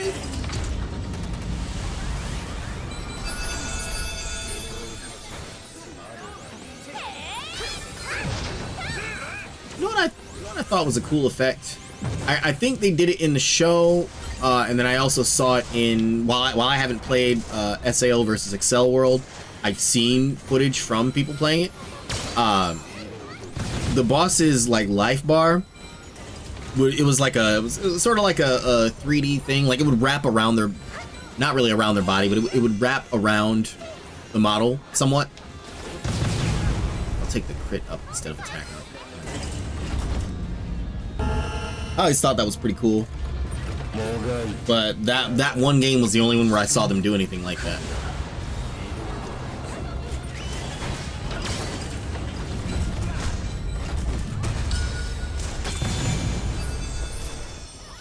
Like if I remember right, they overly simplified the health bars in Fatal Bullet. That is a total nitpick. I very much love that game. I would not mind going back to play it. If I didn't have to do everything all over again, I wouldn't mind going back to play it. Oh, let's do this. Tell where it's going. Is it coming near me? Nope, we're good. Safe-ish. Safe-ish.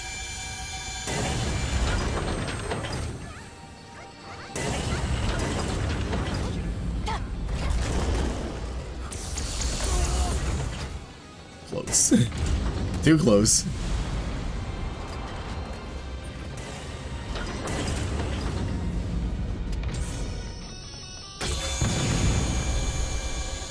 I've never seen it do that more than once. Or is that the game saying, you're taking too long? I forgot to reload all that time. Come on. 腕レンズの破壊成功じゃやるではないか Load now. So I don't lose time once it's targetable again. Come on, do the thing. 腕レンズの破壊成功じゃやるではないか腕レンズ破壊じゃよくやった Whew. 腕レンズ破壊じゃよくやった腕のレンズを破壊したな Hooray, big pretty numbers.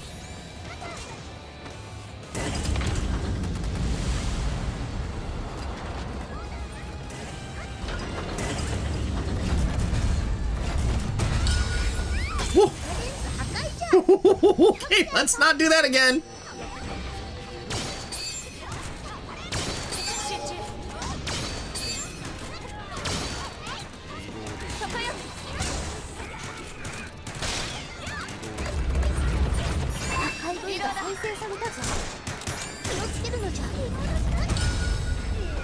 Ah, too early.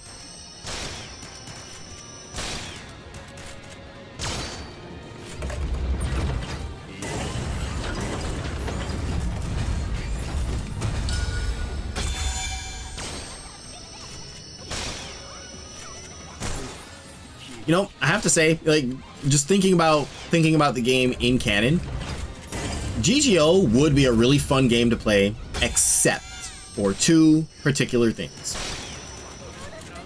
The ability of people to either steal weapons or for weapons to break. That's the only part I would not like about it. But at the same time, I mean, neither SAO nor the GGO anime make any of the weapons seem particularly difficult to get. Well, I take that back. I know Sinon talks about how it was tough to get her weapon, and at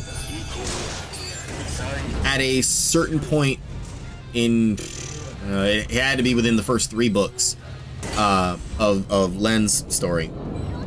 Like when I say GGO, I'm largely referring to Len.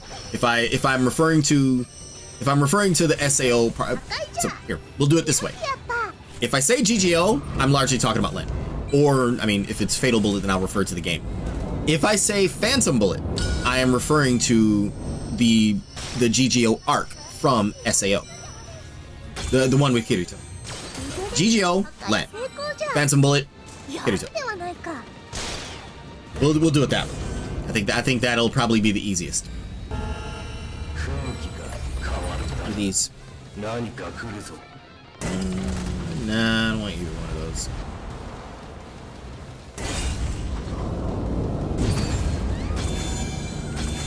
I dodged that, but cool.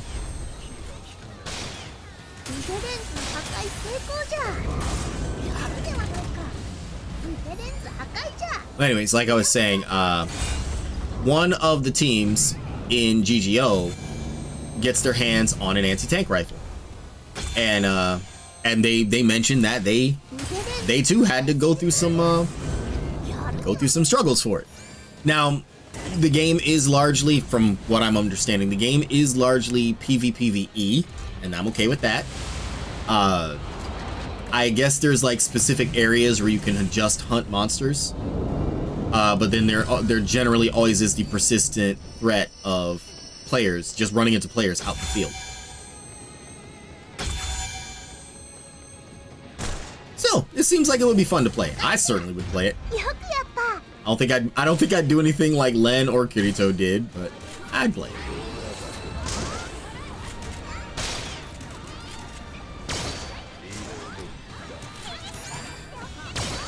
Totally would use a P90 though.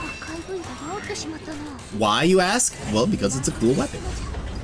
It is a very appealing firearm. Oh! Did not get a chance to heal. Thank you, random Asuna. I appreciate your help.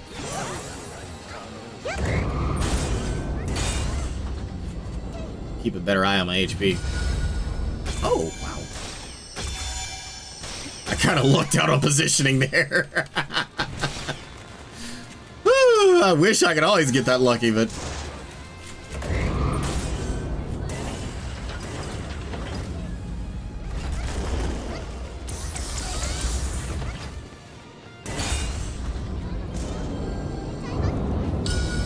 Whew. Oh, I still got hit by that? Come on. Kidding me. I totally rolled out of the way of that. Alright.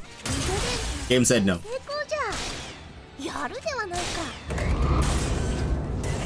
Already, what are you doing? Ah, I rolled right into it.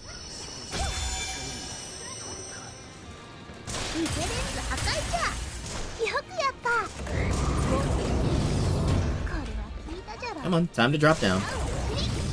There we go. Happy birthday.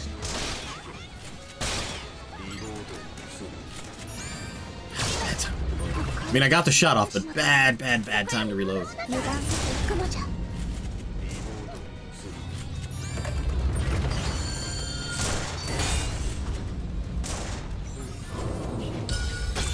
Oh, didn't get crushed that time. Cool.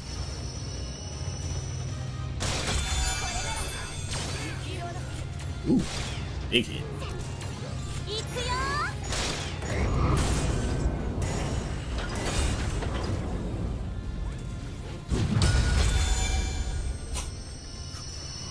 Okay. I don't know how that works, but all right.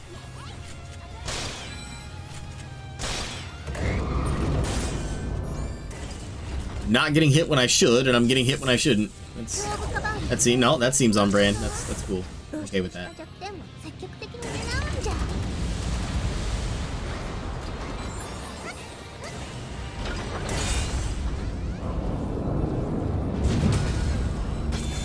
Almost dodged it. I almost dodged it that time.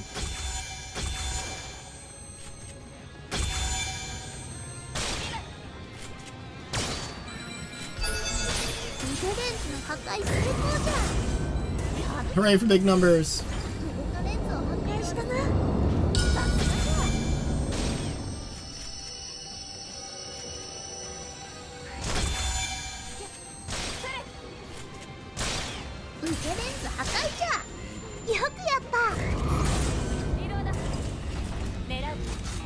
Can I do the thing? Can I do the thing?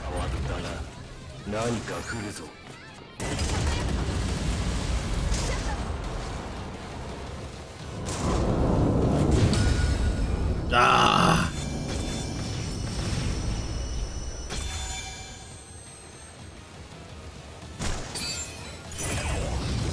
I was way too slow on that, but I was also so far out of position. That's fine. As long as it dies, that's all I care about. It would have taken way too long to try to use the ultimate, so I was like, yeah, just get in position and shoot it.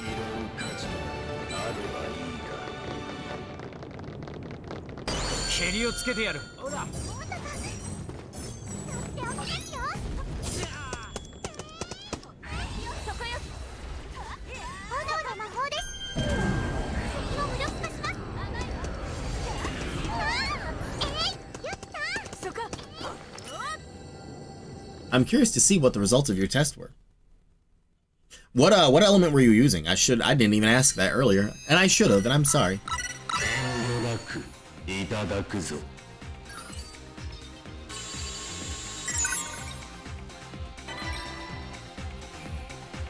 Nah, I'm not keeping that. I got something higher level than that already.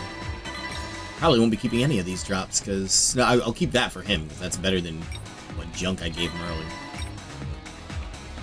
I think I played Oberon literally for the first time today, and it was part of a story quest. Huh. I'll dismantle it for the materials, but that's not... Like, it's nice that it's an electric weapon.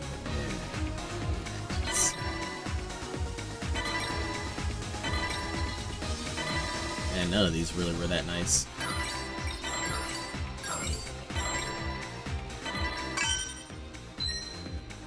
This run was 3.9. Oh, okay. So like, wait. So the 6 million one was the electric weapon you had. The 4 million one was the non-element one that you had, and this was off element. Fair. That's pretty fair. Yeah, you using your non-elemental was better than using off elemental. I just somewhere in my mind I felt like that would be the case, but. How would I know without testing it myself?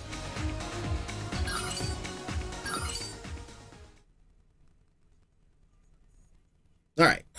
Let's give the Amber or Ruins roulette another roll and see what we get, and then I will call it there.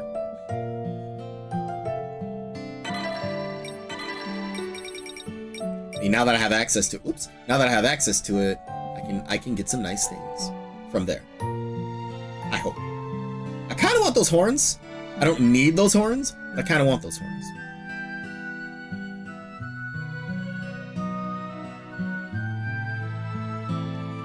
I know what you're thinking. I know exactly what someone in the chat is thinking. No, that. You stop.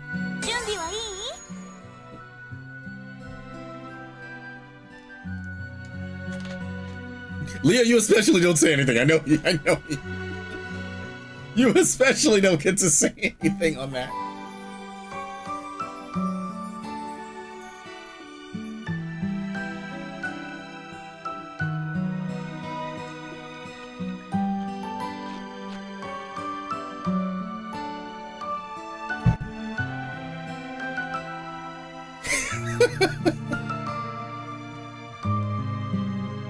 You know, I wonder when the store is gonna change over for this. Is there anything in here that says like when any of this is gonna go away?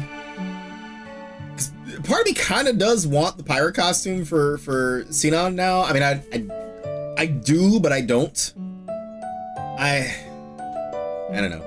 We'll see. We'll see. Because I want it because it has the cat ears. But I don't want the... Oh, okay, never mind. The cat ears, the bandana and the eye patch are separate things. Okay, that answers that for me. Maybe I'll get that. Maybe. I don't know. I don't want to say I'll do it and then not, or change my mind. But maybe.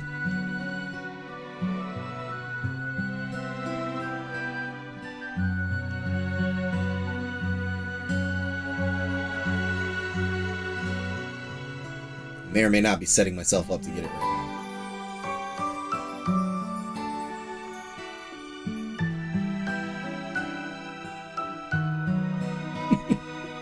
now.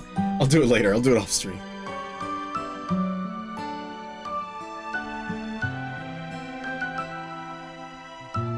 Also, I need to, while I won't do it tonight on stream, I will try to craft some weapons. Now that I'm at rank 70, now I would imagine I'll be getting stuff around that level. So I'll try to make some new stuff, and hopefully I can build some elemental weapons for Yuna and all the others I play.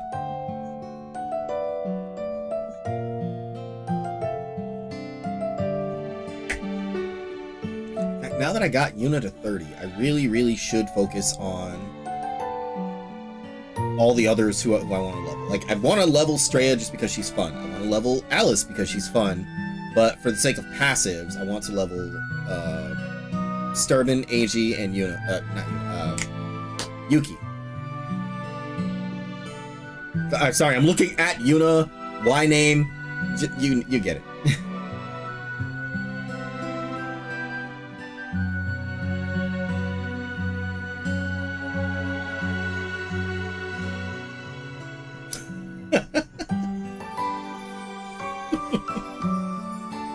I don't know why that reminded me of back in tech school. I was back a second.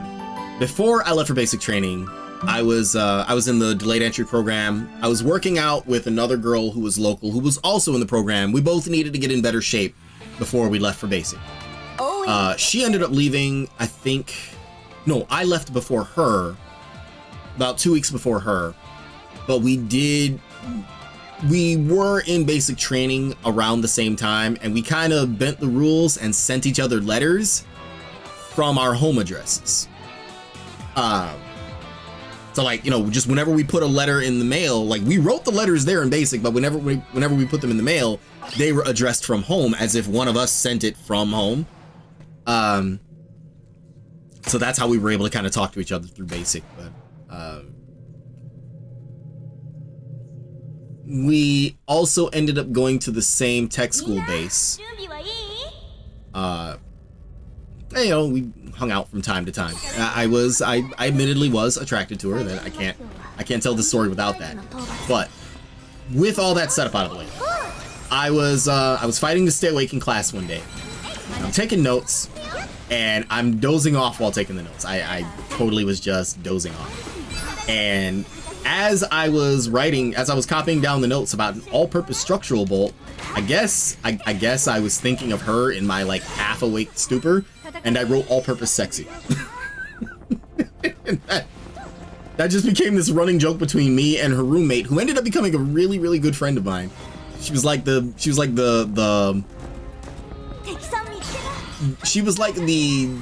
same age white sister I never had. We just were on that same wavelength. And I miss her dearly. Elrod, wherever you are, I miss you. But anyways, all-purpose sexy became this like running joke between us. I don't think I ever told the girl about that. But I told a roommate, I told my friends, and it just became this like running gag for a long time. We entered some trivia contest on base, and our team name was All Purple Sexy.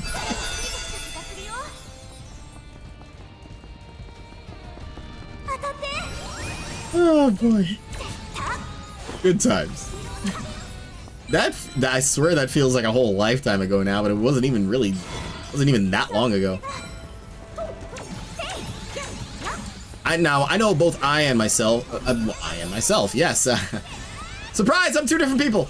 No, I and Elrod are both out of the Air Force now. I don't know if the girl is. I don't know if she stayed in or not.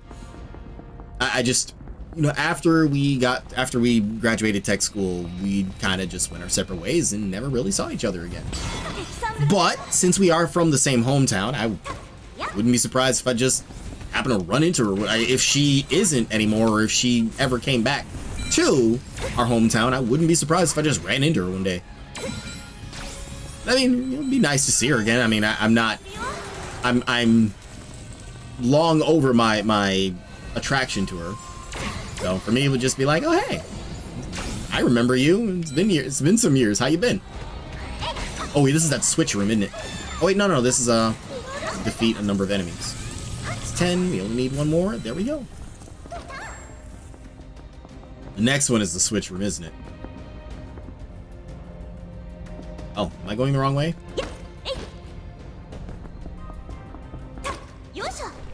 Ah, everyone's going to get the nice things. I too want nice things. Oh, that is a nice thing.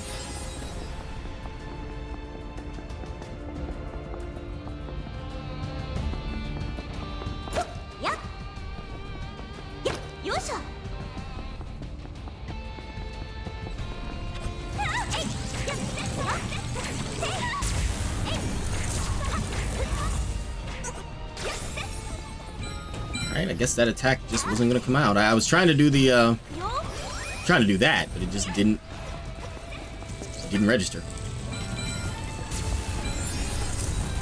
Come on, I need that out of the way so I can leave the room.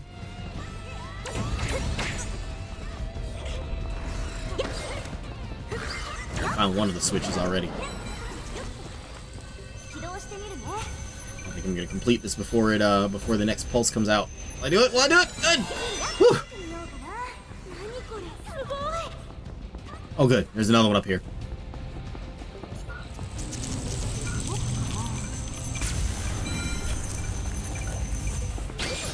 You fucking beeline for me, dude. Can I help you? Because it looks like you need help.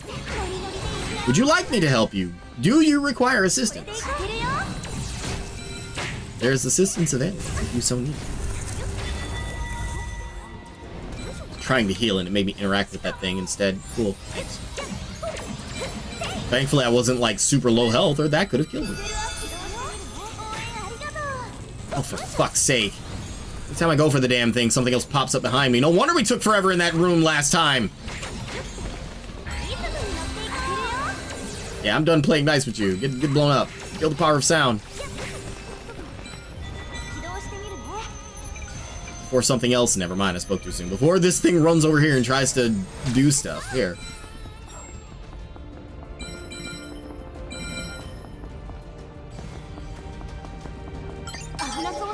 Oh, he looks fun. Actually, he's a pushover, but that's fine. This said Lace immediately getting wombo comboed by him. He looks like a pushover. Gets nearly 2 tapped.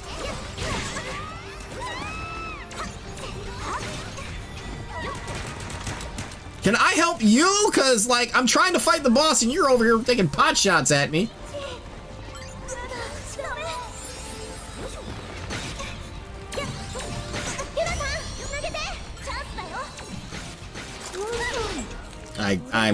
Yeah, with everything aiming at me, I wasn't going to be able to get out of that. And they had just that right rhythm where it's like as quickly as I get out of a staggering animation, I'm put right back in it. That happens sometimes. That happened even back in Fatal Bullet. That would happen, and it's annoying when it does because there's just nothing you can do about it. Those scorpion enemies are particularly bad about it. The lizard men are pretty bad too, but the scorpions are even worse about it because they'll surround you and then you can't move. You can't physically like run away. And if they just keep you like, if they keep you stun locked all day, then what are you going to do?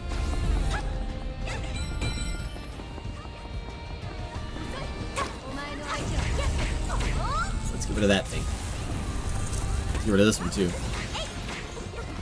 Let me find whatever this is shooting stupid little green rings at me, and we'll have some words. And by words, I mean I'm going to attack.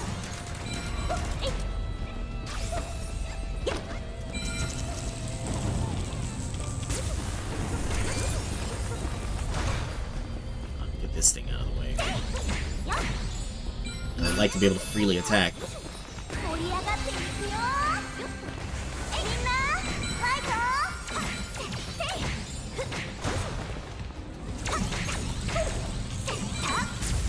Oh, they can teleport. Oh, they can teleport.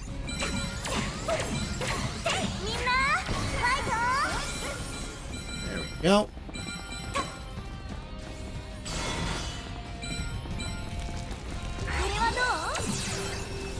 Do it. Do it. Don't do it. Don't do it.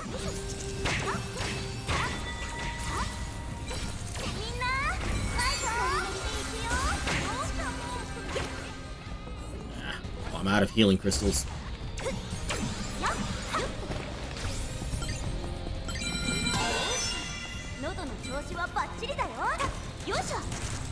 Ah, almost made it.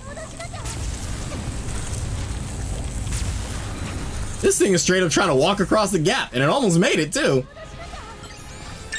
You saw that too, right? Wanderer Eater's like, my physics are different.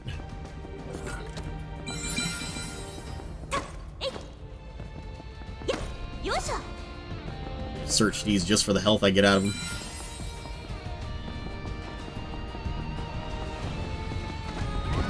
Shiva Diva, good to see you in the chat. I love that name, by the way. That's great. How are you today? Oops.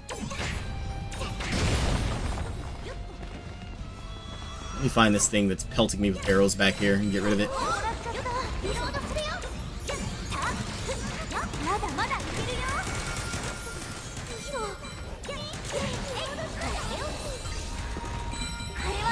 Wait. Oh, I committed to that attack just as I saw the wave coming at me. Careful, that thing is going through. Thanks. Oh. Wait, is that... Oh. It's one of these rooms. Can you not? Everything has been aiming at me today. Can you not? Can you not do that? Can you not stand back here and shoot arrows at me? No, don't die! I'm not done talking to you yet!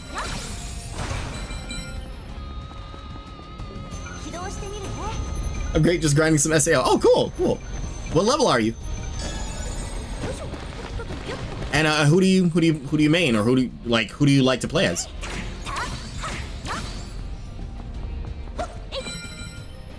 I'm having a particularly rough run of this, but otherwise everything should be fine. Should be fine.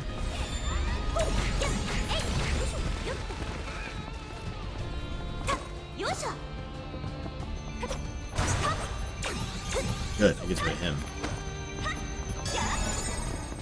I see the other one now. I'll go get it. But I guess you got it.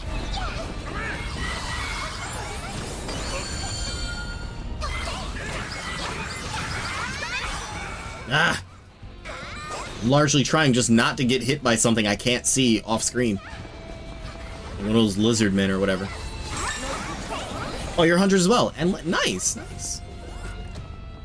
I haven't played very much Len yet. I will. I know I ultimately will. Like, the GGO characters I probably will largely main once I get, like, everything, you know, higher level. But I don't think I have a, I don't have any character at 100 yet, and my player rank is only 70. Yeah. I only hit 70 in this stream. I probably do the largest amount of my leveling when I do overnight shifts on the weekends. But, you know, I'm getting there. Whoops, I went too far. I'm getting there. think I can hit this from here, can I? I can, but she inches forward with each attack, so that's gonna make it really... No, that's just getting... Ah! What an awful choke point. I can get around that, but I just need to hit that right angle for it. Like that.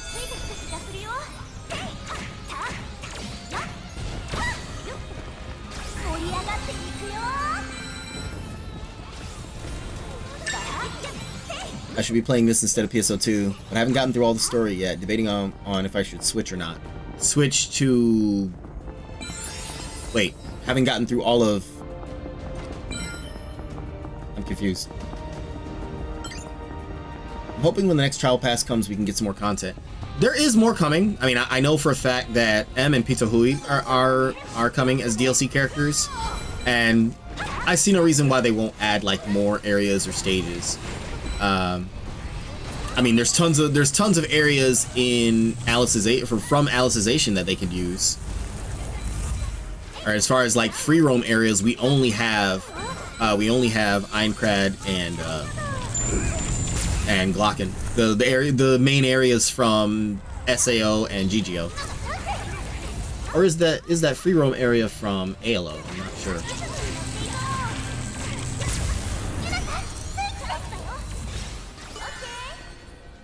Oh, to SAO from PSO2 as a main game.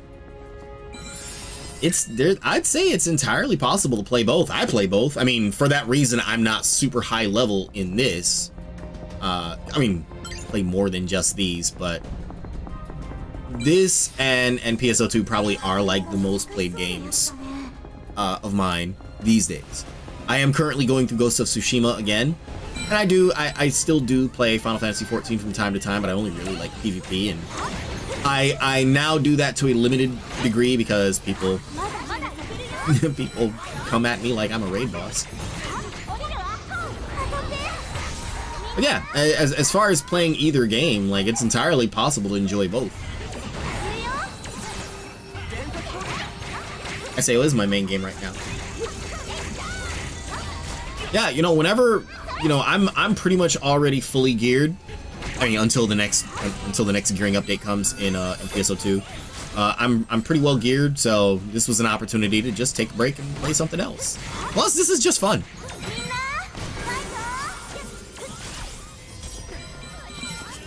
Yeah, at the end of the day, that's all you really need, right? Something fun to play.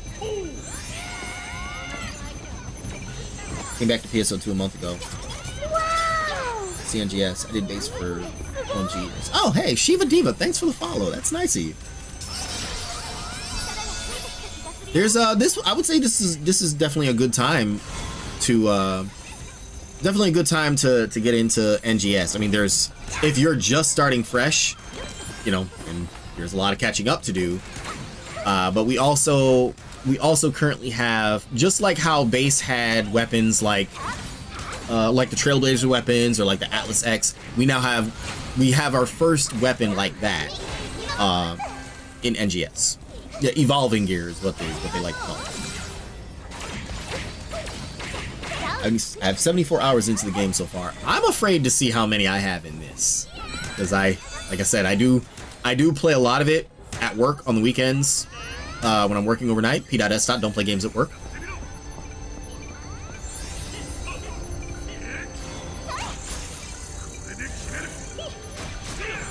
I'll be stuck in here all day unless somebody gets the door open. Boom, good.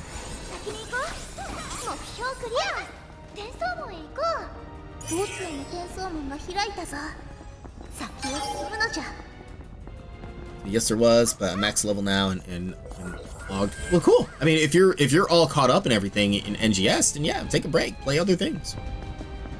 Or did you mean in base? Ah, see, that's the difference. Like, your levels in base are separate from NGS. Like, NGS effectively is, but is not a separate game. Escalated quickly. You know, imagine that think of it as being an entirely separate game that you could carry over your same character. Like, I hate using this as an example because it's really not a good example, but imagine you could take your agent from Division 1 and start playing Division 2. Pretty much that. It's pretty much that. Hey, Lace, you're a turbo cutie. Get tried by compliments and motherfucker. Hey, Mr. K, it is great to see you in the chat, man. I was talking about you earlier. I was saying how we've been doing the Paper Mario thing, and I was telling people, like, since I've been talking a lot about voice actors tonight, I was saying how you are very talented at doing, at voicing different roles. So people should definitely check you out as a result. Oh, you're caught up in NGS. Oh, yeah, then like I said, it's what better time than now to take a break. It backed up out of range again. Gleam Eyes always does that. Oh, that's a tub. There we go. No, you shouldn't sleep in a bathtub like that. Yeah, it generally is a bad idea to do that. Especially in the Spencer Mansion. I thought from what I heard, SAO needs more time to develop. Now, I'd say there's plenty to the game to enjoy. I mean, if people speed through it, like, I mean, there are already people max level, and that's great. I'd say there's been more than enough time to get to max level. I am not, but I'm also, you know, spending time across different games. But still, I'd say there's plenty to enjoy, both story and as far as like the multiplayer stuff goes. I'll put it this way, especially coming from NGS, I've played and enjoyed games that had less than this at launch, so this is fine. This is more than fine.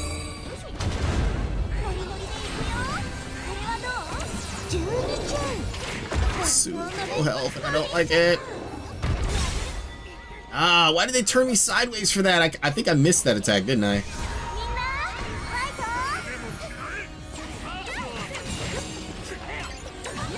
There we go. Now I'm actually in his face. What the hell? How do I keep getting turned around? What is that? It's just people are getting frustrated. True, I mean, if you sit there and play any one thing for a while, you're bound to get frustrated. You're bound to find some things that will drive you crazy, like Gleam Eyes running across the room as you know, right after you position yourself, and then almost stun locking you over flames that are rising on the floor because people won't destroy the torches. You get it though.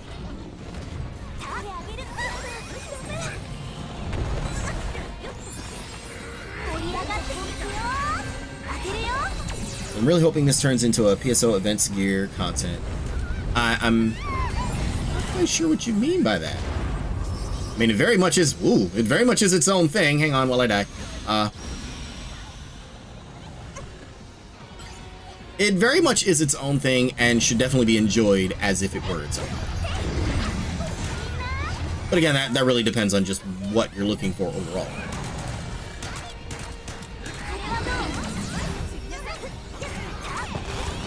Oh, he jumped away. Oh, I'm gonna be right here. Perfect timing. Oh, I'm in the front, and I'm down because no one else did the thing.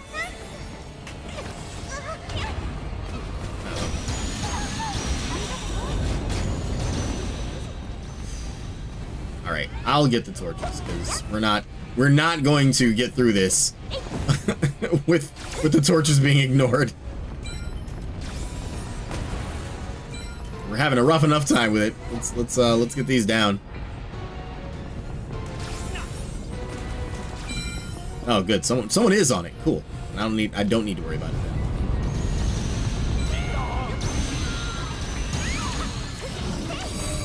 I couldn't exactly call it harder than PSO2, but it is different. It's different. Though I very much do like the devs. Like, these are the same devs that made Fatal Bullet. I've always noticed there is a bit of an input delay. No, how do I say that? When you're trying to use special attacks, very similar to how Fatal Bullet was. We are going to not hit this off. Everyone is like far away from it. Yeah, we're dead. Oh, I guess we survived it. Cool. Ah, there was no helping that.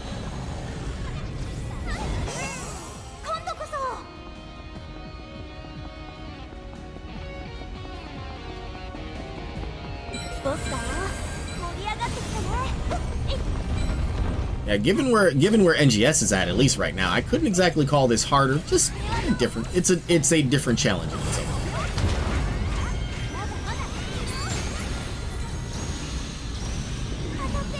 I do like how you can gain health on a perfect dodge or perfect guard. That is nice. That is really nice when that happens. Said Lace immediately getting creamed. You know what? We need this thing dead. We need this thing dead like now.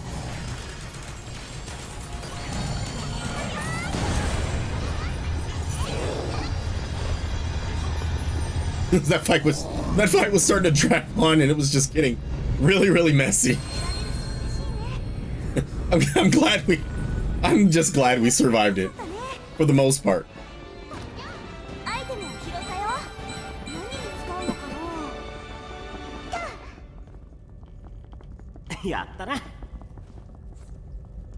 So I played JPPSO base now for 2 years before we ever got the NA release.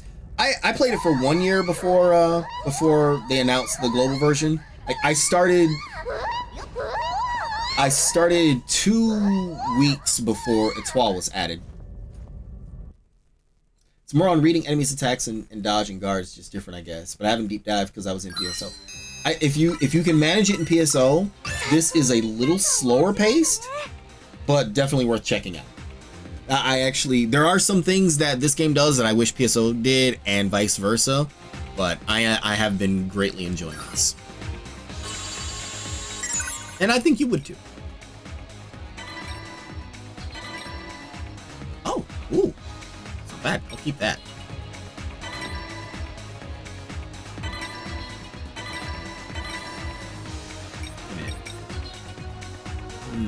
Oh wait, no, it's blue. You can pull stats off of epic and legendary gear, but you can't with the lower rarity stuff. So I likely won't keep anything like blue or lower. I'll hang on to that.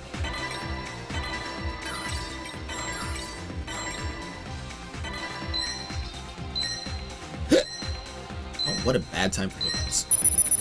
Well, there's never really a good time for hiccups, but you know what I mean.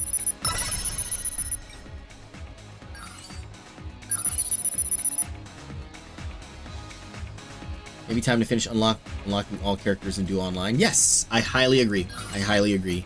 Get the story done. I mean, there's a lot of cool accessories and stuff that you can get in the story, and it's a safe way to try out new characters. But yeah, you do have to do the story to unlock everybody. Once you have them all, it's worth getting a couple of different ones to level 30 to be able to use their passive on other characters. And if there's an outfit you really want, like Silica's kitty coat here, you get them to 50 and their main outfit can be worn by everyone else. However, with that said, I didn't know it was this late. I normally would stop at 10, but we were having a good time. And I am still having a good time, and I would love to continue, but I am going to, since there is no maintenance for PSO2 tonight, I'm going to end stream here, log in, do a couple of things over there, maybe catch a squirrel to eat outside if they're out there, because squirrels aren't nocturnal creatures, but you know what I mean. Anyways, I'm hungry, and I got other things to do. Leah, thank you for joining me for this. Let's definitely do some more later. And for anyone who tuned in who also plays, if you ever want to join me on stream or off, feel free. Like if you are part of the Butterfly Squad, you are more than welcome to join. If you see me on, send me an invite, or if I'm on and playing, ask me to invite you. Yeah, no problem. I got no problem doing that.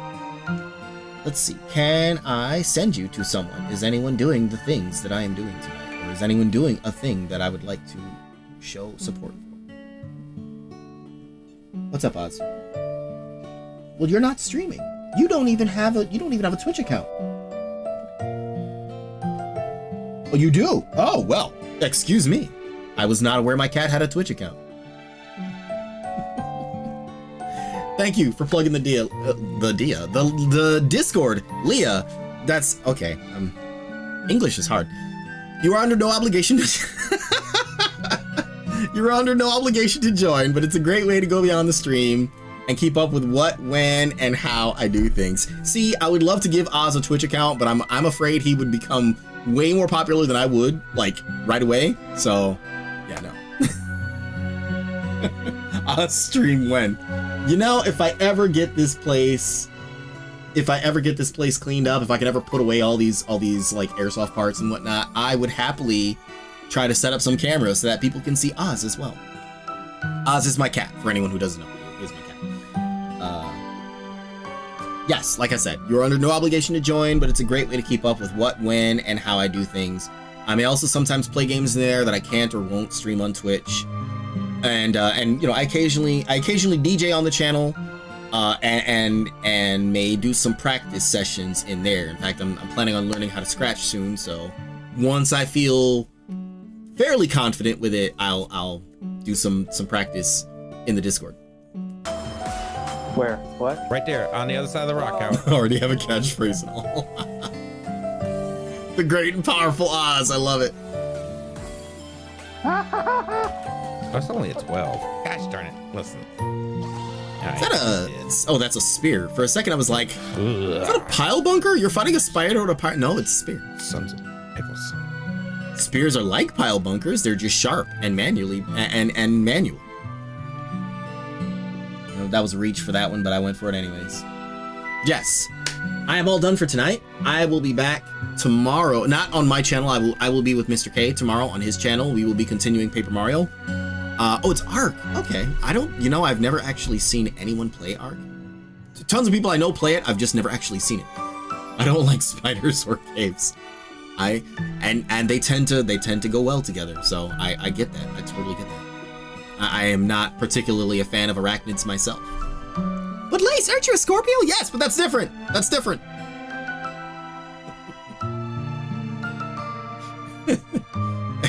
For those unaware, my birthday was 4 days ago. Anyways, that's it for me tonight. I will be with Mr. K on his channel tomorrow, and then I'll be back on Thursday. Thursdays are the PSO2 days for the channel. I mean, unless there's some big grand release on that Thursday, I almost always do PSO2 on those days. So please be sure to tune in for that. And we're definitely going to do more of this, and I still have more of Ghost of Tsushima to continue. But, TLDR, definitely stick around for more, or come back for more if this was your first time here. That is it for me tonight. Leah, once again, thank you for everything you do. Thank you for letting me drag you into all the mazes tonight. I greatly appreciate it. To everyone else, thank you once again. Until Thursday, take care of yourselves and keep it level.